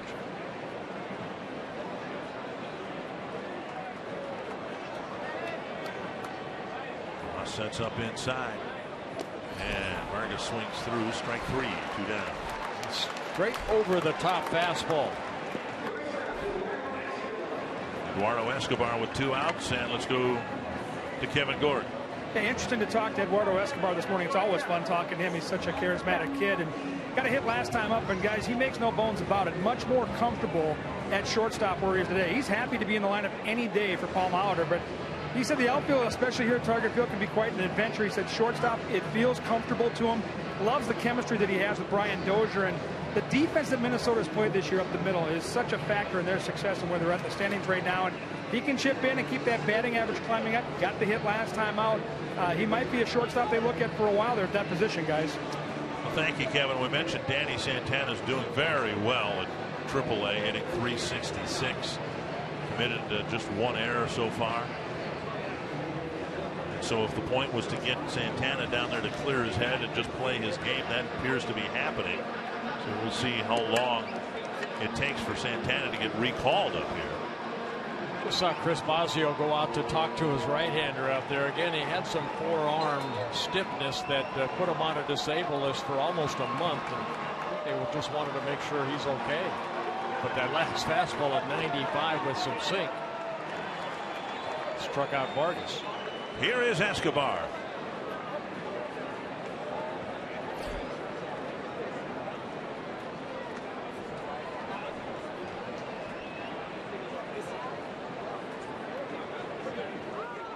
Time called just as Grimm was ready to break from the stretch. That was late, but you know what? I'm glad that the umpire granted the hitter timeout, because he's in a very vulnerable spot when you take one hand off the bat and ask for time. Sometimes you see umpires won't grant timeout. Tap to first weakly, and Rizzo steps on the bag. That takes care of the Twins in the seventh. Like the second game of the Cardinals series here, a low-scoring game in the late innings.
They've taken a ride on Hades 360 at Mount Olympus Water and Theme Park. It's the world's first upside-down wooden roller coaster.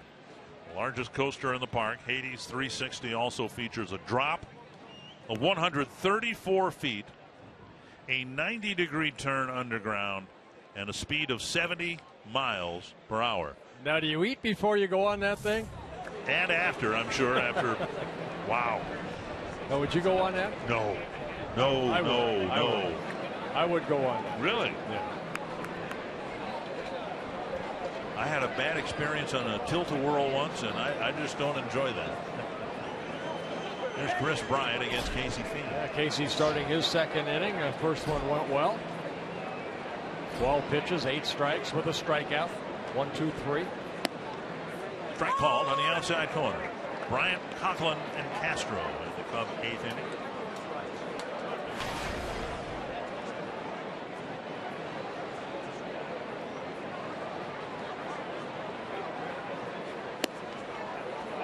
One and one.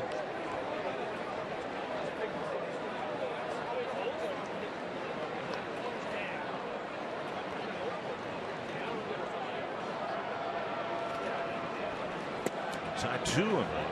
Everything away to Bryant. Bryant is 6'5", about 215. Big kid, a lot of power. Big for a third baseman. Now imagine Miguel Sano 50 pounds heavier, because that's what the Twins are grooming in Double-A.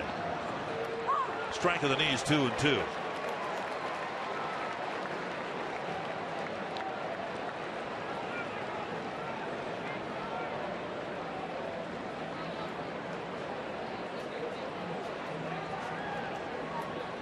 #1 pick just a couple years ago. Foul back. 55 minor league home runs in 2+ minor league seasons. So yes, there's reason that the Cubs called this young man up at only 23 years old.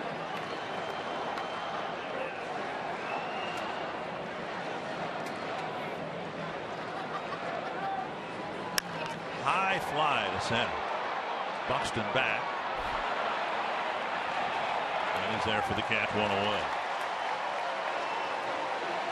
Well, the Twins just got done playing the Rangers last weekend. Joey Gallo's a big, powerful third baseman at 6'5", and that's what Sano is listed at. But of course, Sano is just so much bigger. And they say that he's mobile and agile enough to still play third base, has a tremendous throwing arm. 1 down, and now Chris Coghlan.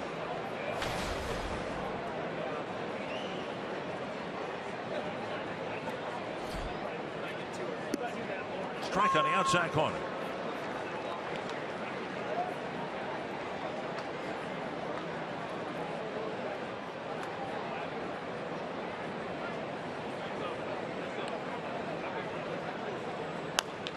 To the right side, foul, 2 strikes. A couple outings ago, Casey Thien worked 2 shutout innings in that game in Texas and ended up getting the win as the Twins won that ball game 4-3. Nobody up in the bullpen. They want Casey Thien to finish this inning 3 times this year. He's gone. Excuse me. This would be 3 times this year. He's gone at least 2 innings in an outing.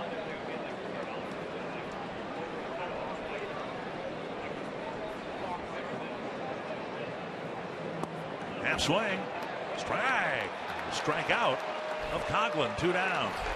Well, Coghlan can't believe it, but Jim Reynolds, a crew chief, a 17-year veteran, saying that he went too far.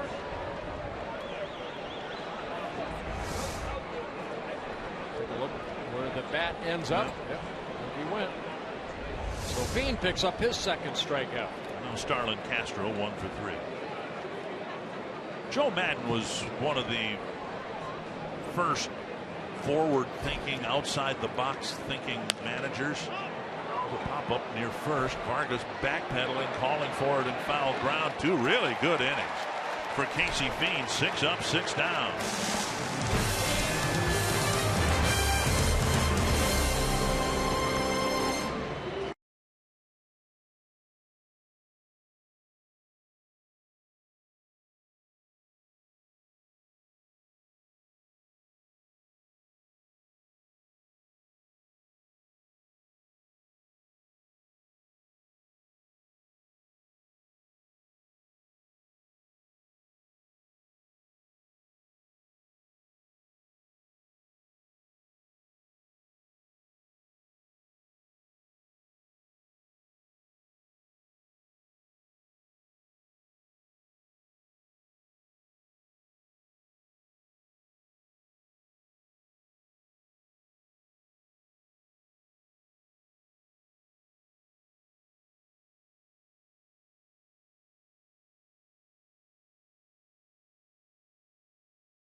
Stay with us after the game for Twins Live, presented by CenturyLink.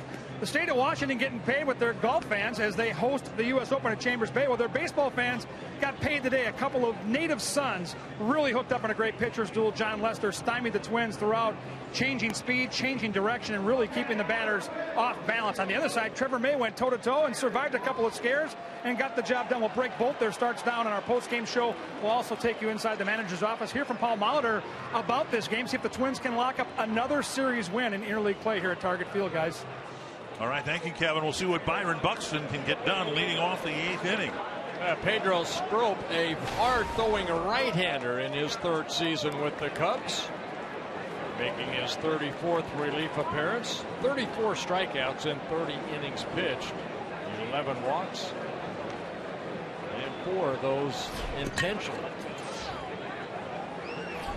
Twins fans are just dying to see Buxton run the bases, and he hasn't gotten on the bases until the 5th inning when he drew a walk. He had a man in front of him. So we'll see if he can get a board here to start the bottom of the 8th inning. Side 2-0. It was a walk that put Buxton on the bases. Now be ready for that fastball right here. Strop can get that fastball 95-96. Strike on the outside corner. 95 on the corner. Strop came up with the Rangers in 2009. Also pitched for the Orioles. Lands on the dirt 5 feet in front of the plate. That's 3-1. Well, in this instance, a walk truly is as good as a hit. Yes, for sure. Dozier on deck.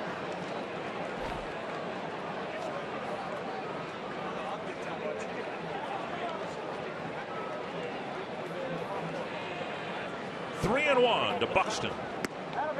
And he took a walk on 5 pitches.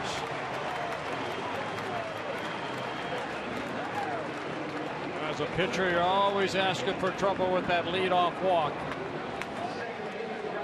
We really haven't seen it yet, but people who have been in this organization for a long time say that Buxton might very well be the fastest man to ever put on a Twins uniform. And now his speed's at first with nobody out. He did try a stolen base in that Cardinals series and was thrown out by Molina. Dozier takes a fastball and strike 1. And this is the setup. This is why Paul Molitor wanted Buxton hitting 9th and why he's only hit 9th in the event he might lead off an inning or just get on base and with any number of outs, and Dozier hitting behind him.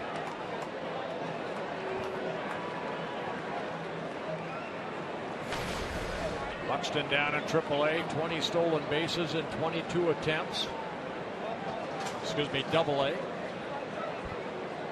92 stolen bases in the minor leagues. High fly, right center field. Fowler retreating. Buxton setting up for a tag. And there he goes to second base. And out at second. A great throw by Fowler to get Buxton by a step.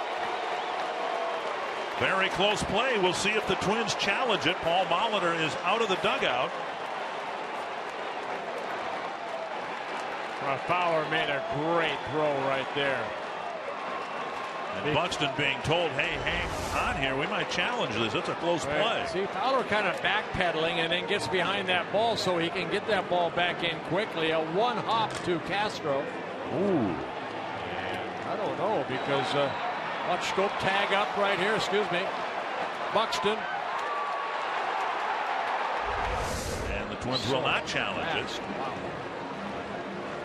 But the instinct there, and that's exactly what the Twins wanted him to do in a deep fly ball. It just Fowler's throw was on one hop right where it needed to be. Take a look right here. Well, you see the second baseman there. Russell blocked the bag with his foot. And now Rosario swings through the first pitch from Strop.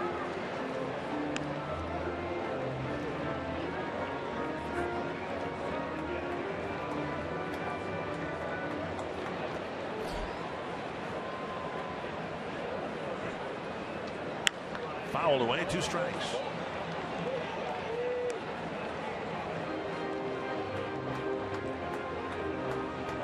play by Dexter Fowler in center field. The catch was assumed. The throw was not. Rosario. Well, what kind of made that is you saw Fowler kind of backpedal a little bit, and then when he's ready to catch that ball, his momentum was moving forward, so he could make a good throw. Castro, quick tag, and then sticking that foot in there, kind of like what Bobby Grich used to do all the time, drop his knee, so he couldn't get to the bag. Rolled through the right side. Rosario and his speeder aboard now for Mauer. Rosario picking up his second hit of the ball game.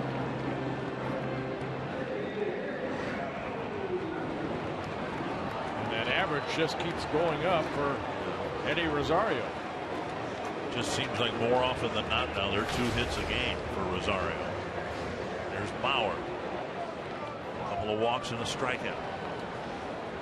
2 days ago against the Cardinals, it was Mauer's home run in the 8th inning that tied it. And he hit it about 8-10 rows back in left field. Down and in, ball 1.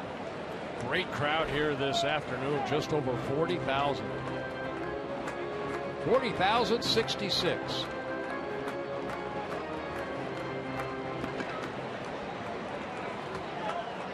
Fox Tracks presented by Carrier. On the outside corner.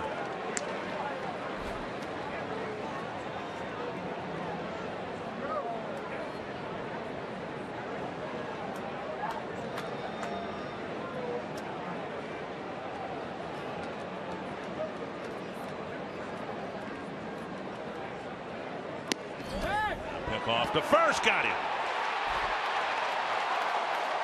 Well, the Twins get 2 speedy runners on, and both of them make outs on the bases. Buxton at second and Rosario at first.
It's a tie ball game. We go to the 9th inning, and Byron Buxton's been on the bases twice, thrown out trying to advance on a deep fly ball.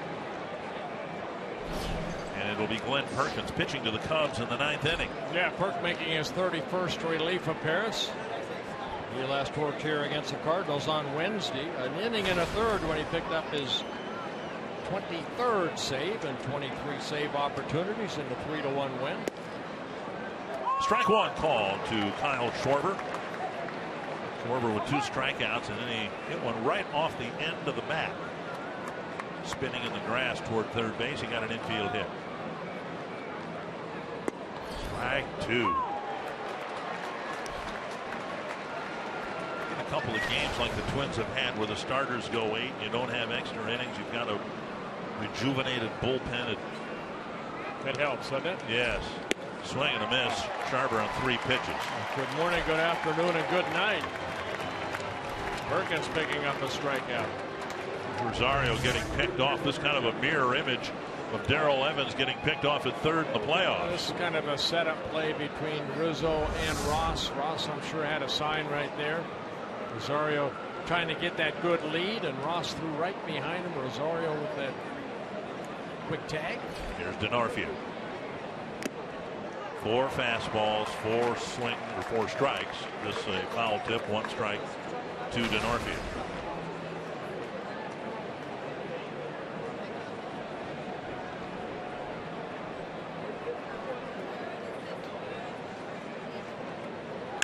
To center. And Buxton over for the catch.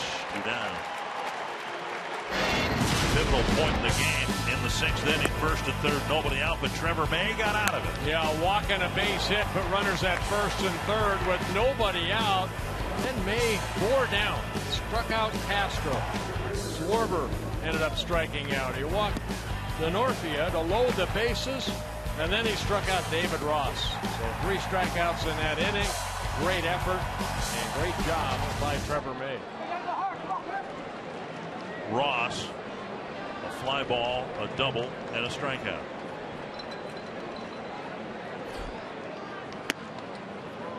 And a pitch high, ball 1.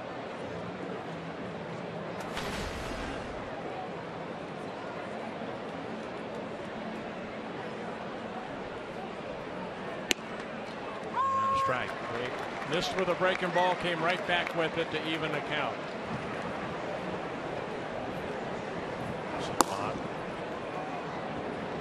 Russell, the left-hander, to left center field. Ross has got another hit. Rosario spins and fires, and he'll hold Ross to a single.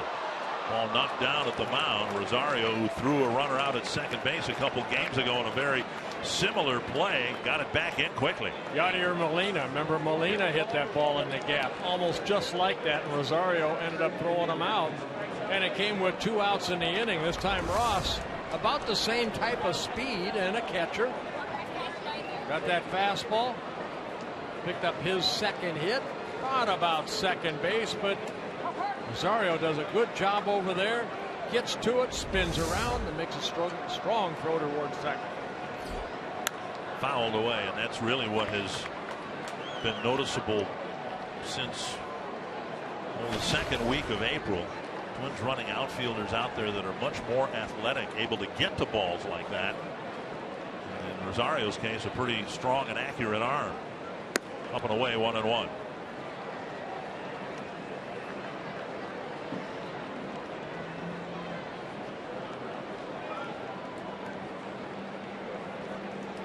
Perkins trying to pitch around a 2-out single. The Cubs run scored with 3 straight 2-out hits. Inside 2-1. That came in the 3rd inning. Russell singled, Fowler singled, and then Rizzo chopped a double down the left field line. 2-1. 2-2. You know, even in that inning, they had runners at 2nd and 3rd, and May ended up striking out Bryant to end that inning.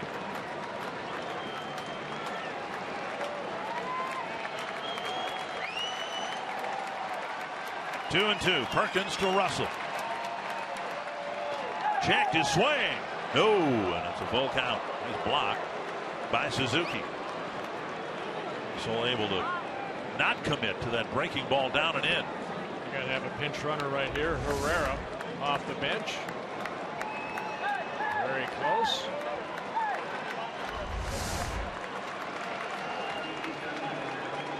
Madden waiting until the full count here to make the pinch running move. Vargas will hold him on. 2 outs, 3-2. Herrera with good speed. Call third strike. Perkins with a scoreless top of the ninth. Thursday afternoon, the Twins pulled off their second walk-off win of the year. They'll have another chance to do it this afternoon.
With a home run, and it'll be Mauer, Plouffe, and Hunter hitting here in the ninth inning.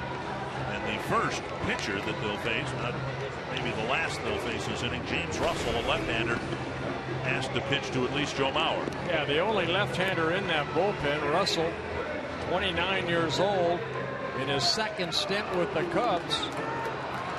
Last year spent some time with the Atlanta Braves. Started in AAA, called up on May 5th, making his 23rd relief appearance. Only 5 walks, 1 intentional in 15 1/3 innings with 7 strikeouts. With the pinch running move made by Joe Madden, Montero has to catch. So, like the Twins, the Cubs are carrying 13 pitchers, only 3 bench moves, and Joe Madden ended up using 2 moves for 1 pitch. That happened to be a called third strike. Here's Mauer. Strike on the outside corner. Scouting report on Russell. Fastball right about 90 like that last one was. Curveball and a very good changeup.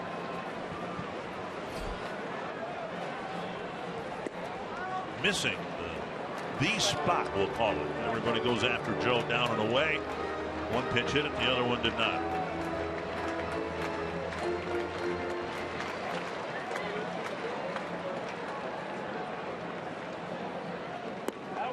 Down and away.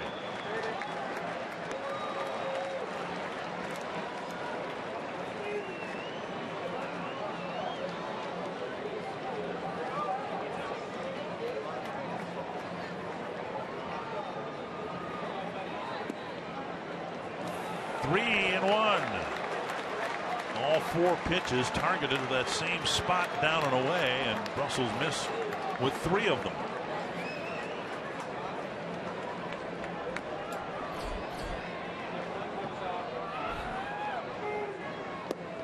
And now 3-2.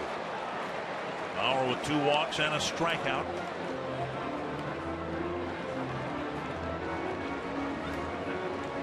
James Russell, the son of Jeff Russell, former 2-time All-Star. And a leadoff walk to Mauer. He's got a leadoff walk in the 8th, but Buxton was out trying to advance on a fly ball. Madden asked Russell to just get Joe Mauer. He ended up walking him. Plouffe will hit against a right-hander.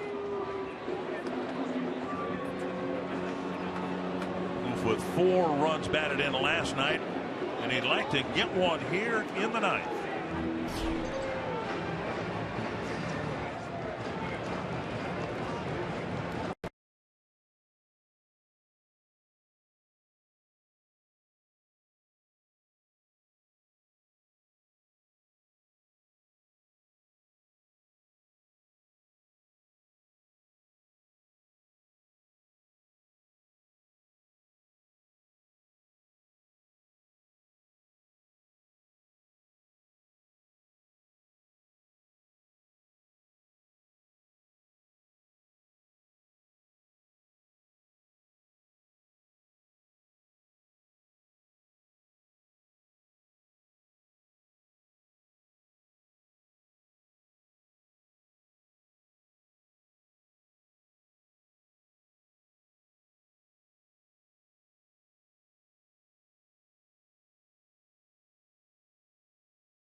Up tomorrow for Century Link. What's next? Jake Arrieta, the Twins remember him when he was an Oriole, and Kyle Gibson will be going for the Twins. Yeah, could be a setup of another good pitching matchup right there. Arrieta been pitching well as of late, and Kyle Gibson, hopefully he'll get a lot of ground ball outs tomorrow afternoon on Father's Day. Jason Mock used to be a great closer for the Cardinals, had Tommy John surgery, and he hasn't been quite as great, but still pretty reliable for the Cubs this year. Yeah, back in 2012, 42 saves for the Cardinals, and then had the Tommy John surgery. Missed all of 2013. Trevor Plouffe will face him here with Mauer at first, and nobody out.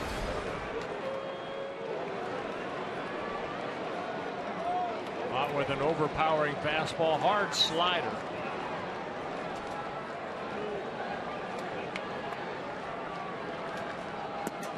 At the knees, a strike. Twins have 2 walk-off wins this year. The Vargas home run here 2 days ago, and Trevor Plouffe's home run against the Indians here in the middle of April.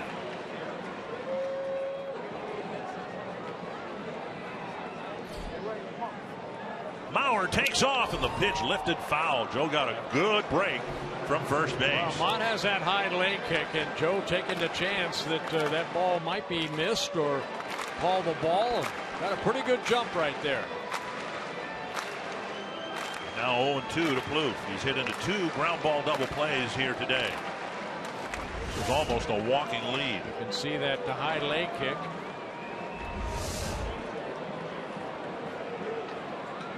Oh, 2 to Plouffe. Pitch is up. Mauer stayed put, obviously. 3 ground balls for Plouffe. 2 of them turned into double plays. But again, last night took over the team lead and runs batted in, driving in 4.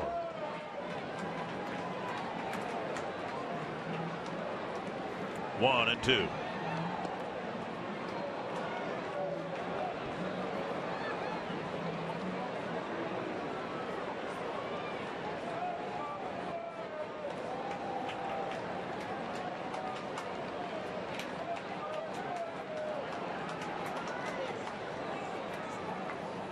Fouled back. Plenty of fastball there. 96 miles per hour.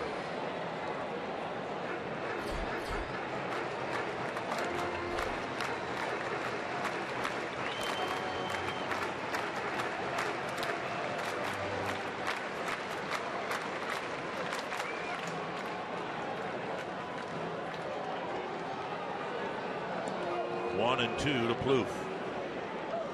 Mauer goes, and the pitch high and tight, and Mauer has a steal of second.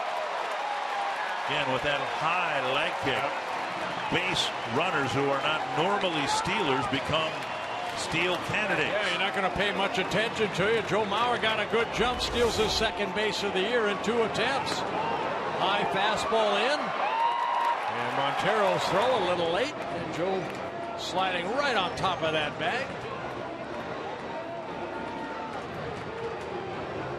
Yeah, Joe Madden says he wants to take a look at it because the tag was left on Mauer and he may have bounced off the base.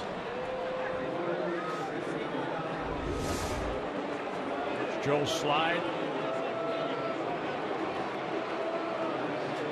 I think.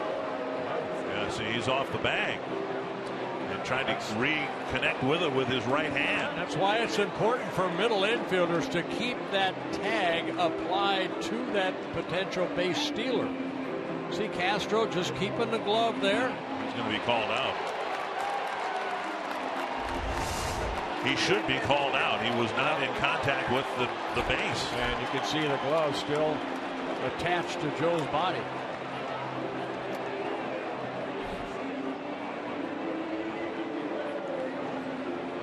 So you will see base runners overslide the bag with a head first slide. You rarely see it with a feet first slide, but that appears to be exactly what happened here. We'll show it to you again. That's a second baseman, Russell. And he's called out. He came off the base. And Castro kept the tag on the runner. Or was it Russell? At any rate, it is not a stolen base. And it's another runner lost on the bases by the Twins in the late innings. Buxton and Rosario in the 8th, and now Mauer in the 9th. But if Trevor hits the ball over the fence here anyway, it won't matter. I was just going to say, what the heck, Trevor? Just hit it out. Fouled away, 2-2. Twins able to get guys on first base, but losing 3 runners between first and second. 3 of the last 4 outs have been by base runners between first and second. Wicked liner. And foul over the Twins dugout. Still 2-2.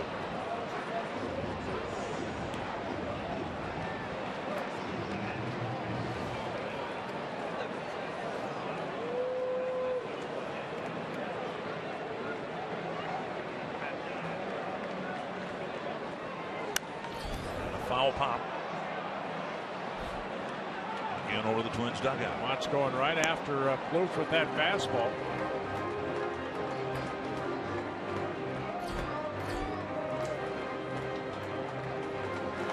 This will be the 9th pitch of this plate appearance.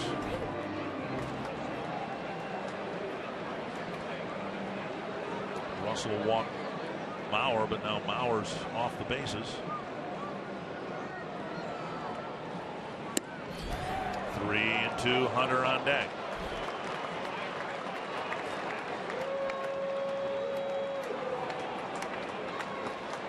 Mott with just 9 walks on the year, but 5 of those have been intentional walks.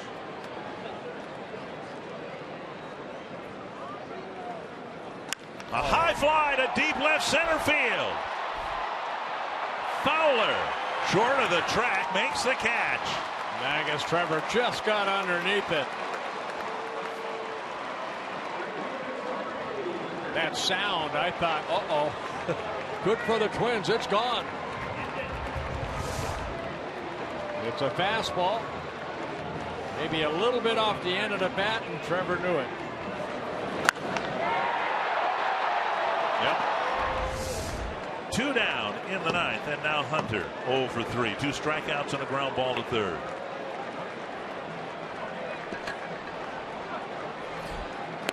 Strike on the outside corner.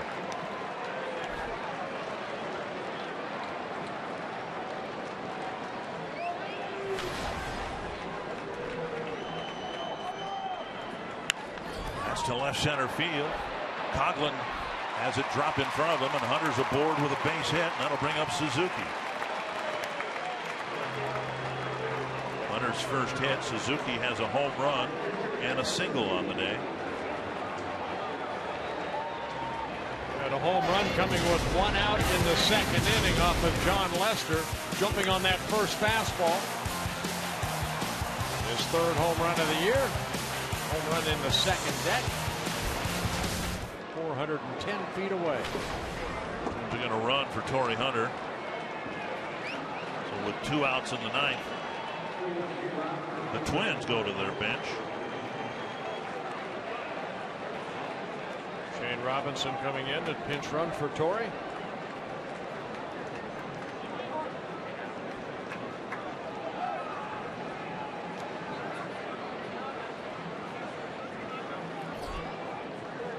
See if Robinson tries to steal second.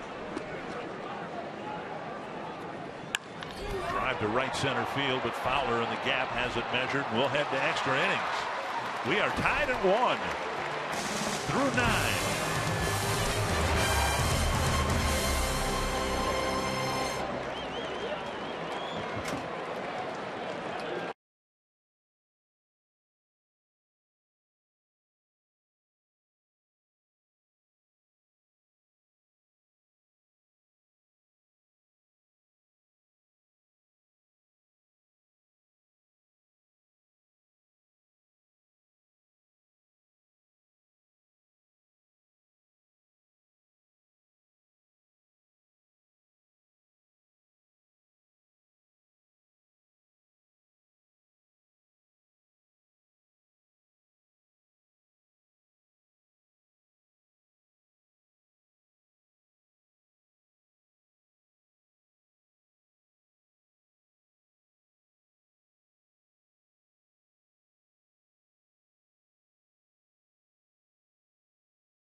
Extra innings presented by Jack Link's Beef Jerky all season long. Jack Link's Beef Jerky, feed your wild side.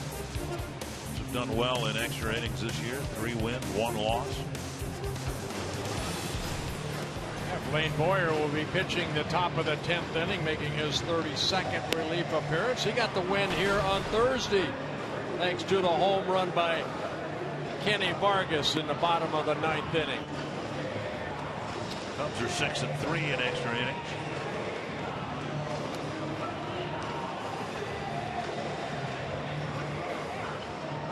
Robinson takes over on left, and Rosario moves over to right. Really is remarkable. I mean, the Twins with a 13-man pitching staff, and they feel a little handicapped playing just a few games by National League rules. Here's a National League club, the Cubs, carrying 13 pitchers. Dexter Fowler leading off the 10th against Boyer. Ground ball, Dozier picks it up, tried to anyway, and it'll be, I'm guessing, a base hit for Fowler. It is a leadoff single in the 10th. Yeah, Dozier had to go to his right, and we'll see him pop up a lot when he gets that ball. I don't think he ever got it in his glove. And with Fowler's speed, you know you have to hurry your throw.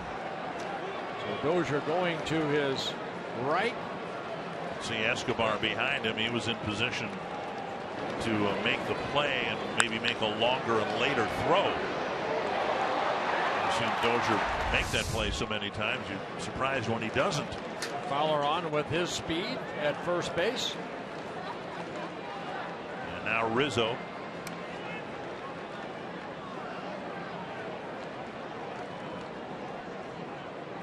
Outside, ball 1.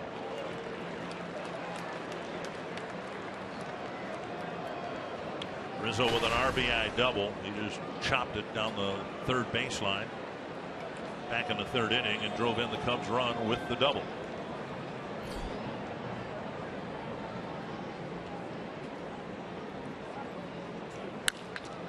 Up the middle, a base hit. Fowler to second. He'll scoop to third. And the Cubs start the 10th with a pair of singles.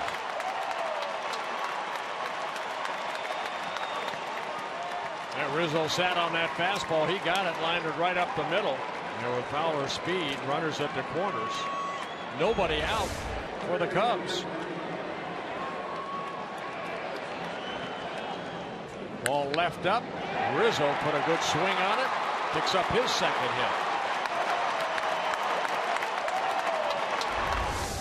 Bryant has struck out once today. The 75th strikeout he's had. Basically more than one every 3 at bats ends up in a strikeout. Boyer will try to get him here with the infield in.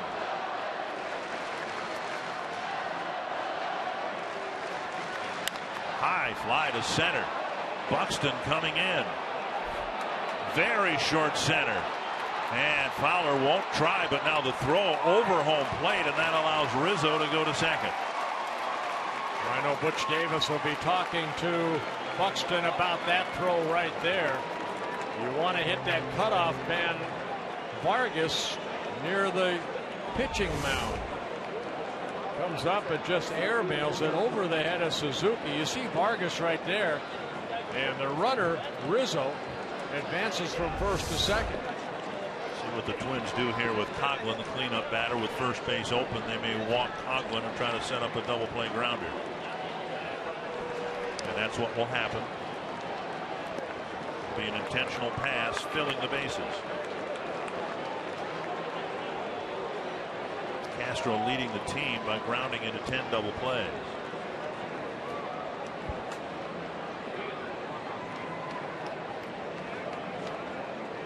Boyer's 8th walk, his 4th intentional walk.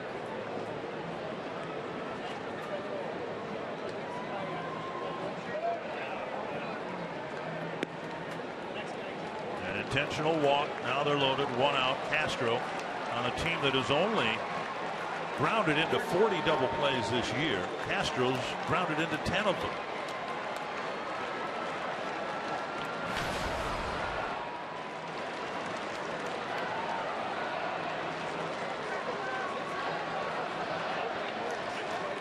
Infield in for the Twins. They may come home for a forced play, given Castro's speed.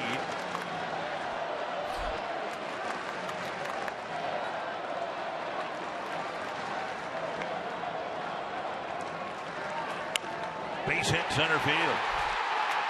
Fowler scores. Rizzo behind him, and the Cubs take their first lead of the series, 3-1. Castro fighting off a fastball. Looked like it's up in the short center field. Picks up his second hit as Fowler and Rizzo score. A walk-off hit last Saturday at Wrigley Field, and a big 2-run single here in the 10th inning.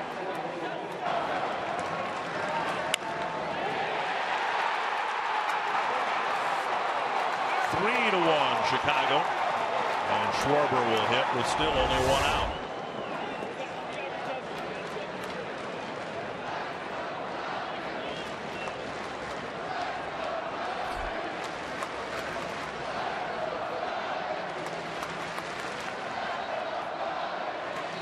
Up and away, ball 1.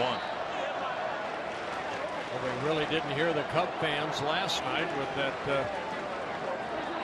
big lead the Twins had, 1-7-2, but you kind of hear them in the background a little bit. A lot of people from Chicago, Cub fans, coming up and watching the ball games. Check swing, foul tip. And it's a strike, 1-1.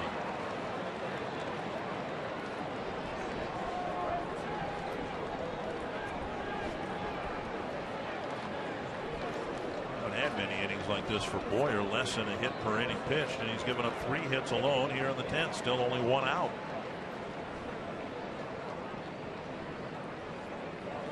Swing and a miss. 1-2. Well, first time Boyer's allowed more than 1 run. You have to go back to the White Sox back on April 12th when he gave up 3 runs.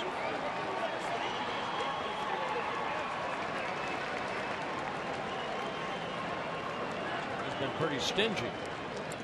1-2.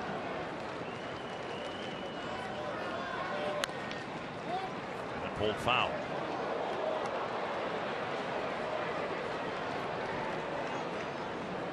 It's a sign of a good team when you don't lose 3 in a row.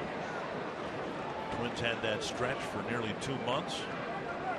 Cubs on a long stretch now. They haven't lost 3 in a row since early May. They've got a lead here in the 10th after a pair of losses. Left field. Robinson is there. That's out number 2. Twins are due to send up Vargas, Escobar, and Buxton in the 10th.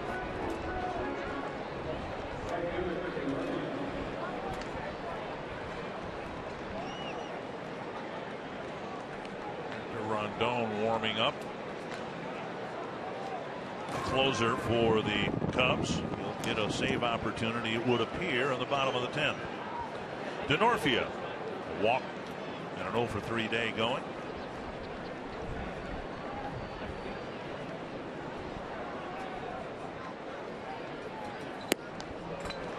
Cutter and a swing and a miss.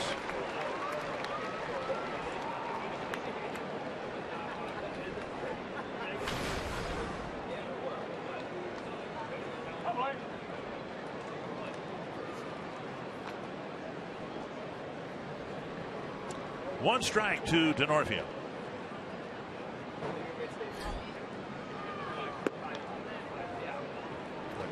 Clipped the inside corner but missed.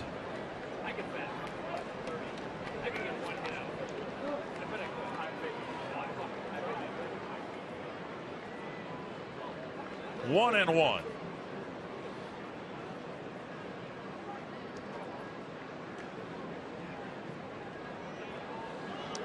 The second run that scored this inning, the direct result of the overthrow on a short fly ball to center that allowed Rizzo to go to second and forced the Twins to intentionally walk the next batter.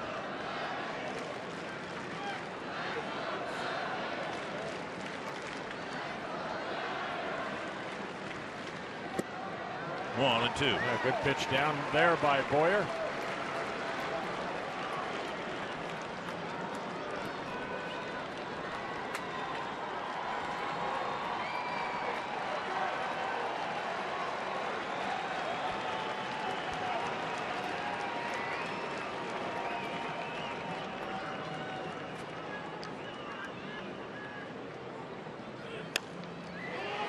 Punch shot into right field. Dozier won't be able to make a play, and it'll drive in another run. Denorfia just weakly pushed the ball into the outfield grass in a good spot. It's the 4th hit of the inning. 3rd run allowed by Boyer. Yeah, right off the end of the bat. Denorfia picking up his 7th RBI on his first hit. As Coughlin scores from second base, a little spinner right there. Denorfia slapping it in to right field.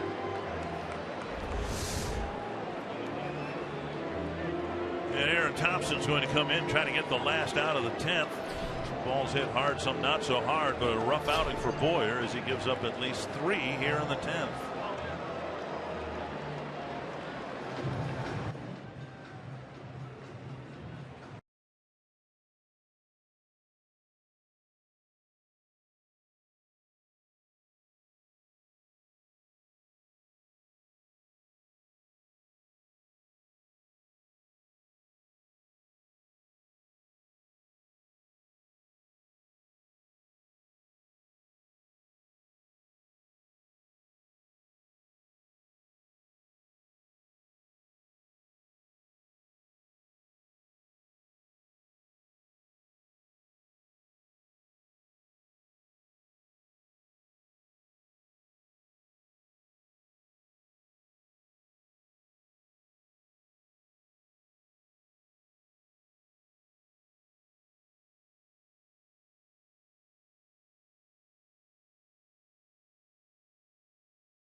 Really get knocked around too hard. A little infield hit here and a little push shot.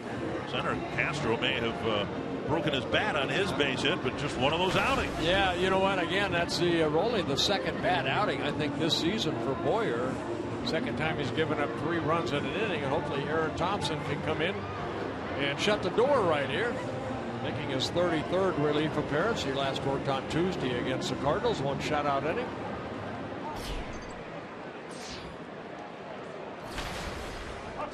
Well, Montero will hit first and third. 2 away. 3 runs in. Montero's first plate appearance.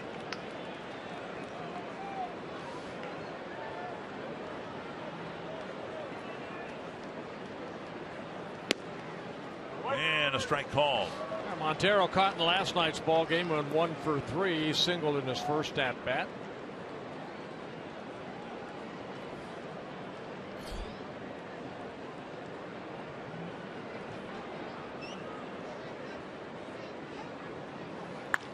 It's to center, and Buxton running back and over makes the catch to end the inning. 3 for the Cubs. The Twins will have Vargas, Escobar, and Buxton hitting in the 10th.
In 2 runs with a single, and then Denorfia hit it right off the end of the bat and just got it out of Dozier's range. So a 3-run top of the 9th, or 10th rather, handed over to Hector Rondon. Yeah, Rondon making his 29th relief appearance. 27 1/3 innings, 26 hits allowed, only 8 earned runs, a couple home runs, 7 walks, 1 intentional, with the 24 strikeouts.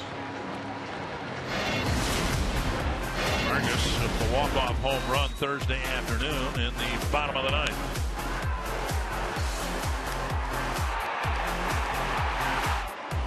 And he will lead off the 10th.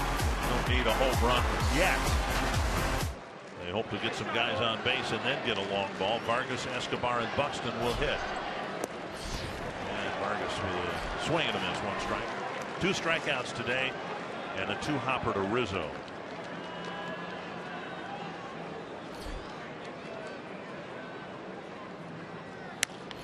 To the right side, should be an easy play for Russell. 1 down. We'll bring up Escobar. Escobar with a single and 3 at bats. Twins with only 6 hits and only 1 extra base hit. Seen a lot of doubles and triples and a few home runs mixed in over the last few ball games, but just the Suzuki home run, the only extra base hit. Strike in the outside corner. No, John Lester did a good job. Only 3 hits allowed and 6 1/3. And the bullpen, as I mentioned, coming in since May 23rd, an ERA under 2. So they've been pitching well out of that bullpen. 0-2.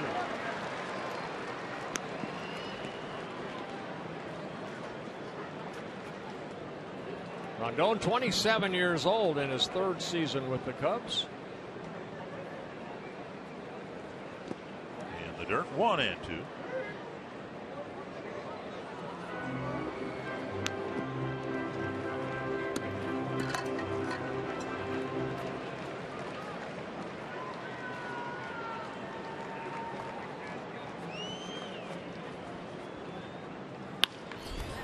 Escobar just out of the reach of Castro. The Twins have 1 runner on, and now will send Buxton to the plate. Eduardo picking up his 2nd hit in the ball game. Singled off of Lester in the 5th inning, and then stole second base.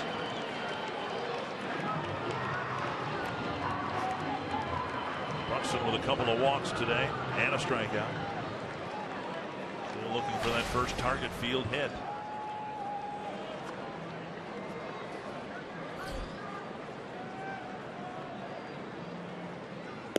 Away, ball 1. For Buxton to get on, because then the power, starting with Dozier, can come up. Would like to have a couple of men aboard for Dozier.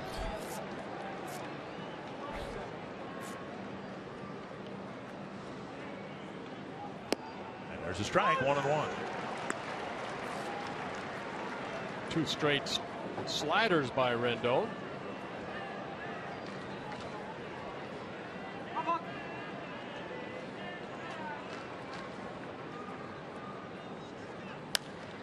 Ball, short right field. The outfield grass, it's the second baseman, Russell. 2 down. Paul Molitor said before the game today the Twins were going to run the bases aggressively on John Lester, and they really didn't have a chance to do that until the late innings. Right, you see Buxton right there trying to tag up. I mean, there's a great throw by Brett Dexler. Or Fowler, excuse me. And then Joe Mauer overslid the bag, as Russell kept the tag on there, and Joe's called out.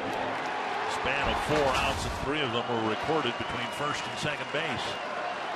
2 down, and now Dozier. Escobar goes. Cubs don't care. Defensive indifference.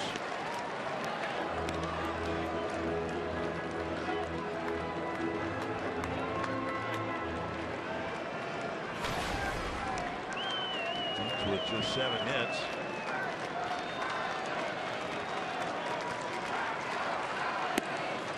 Outside corner.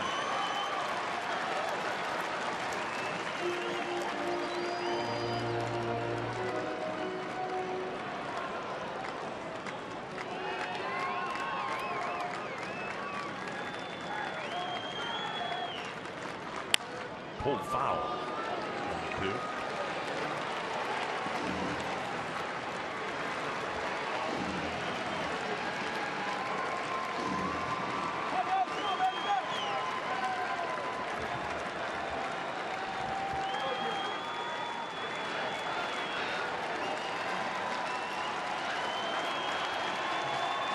One and 2 to Brian Dozier.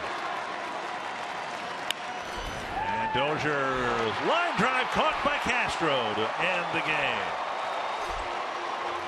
Looked like a base hit. Rosario would have had a chance as the tying run, but Castro with a nice catch. A little snow cone right here. Watch this ball kind of able to keep it in his glove. And the series tied at a game apiece now, with 1 Twin home run today, the one by Kurt Suzuki, and 11 Twins strikeouts by the pitching staff. A total of $33,500 was raised for prostate cancer research. To make a donation, you can go online to homerunchallenge.org. Tom Hanneman, we've seen another well-pitched ball game for both teams, and just like in the Cardinals series, back and forth we go. The Cubs got some big hits at the end, and they ended up evening the series. Dick, the Cubs come back to club the Twins here today, the 4-1 final. Up next on Twins Live, presented by CenturyLink. We'll break down the duel on the mound today. It was a good one. We'll hear from Paul Molitor, and we'll preview the series finale tomorrow afternoon at Target Field.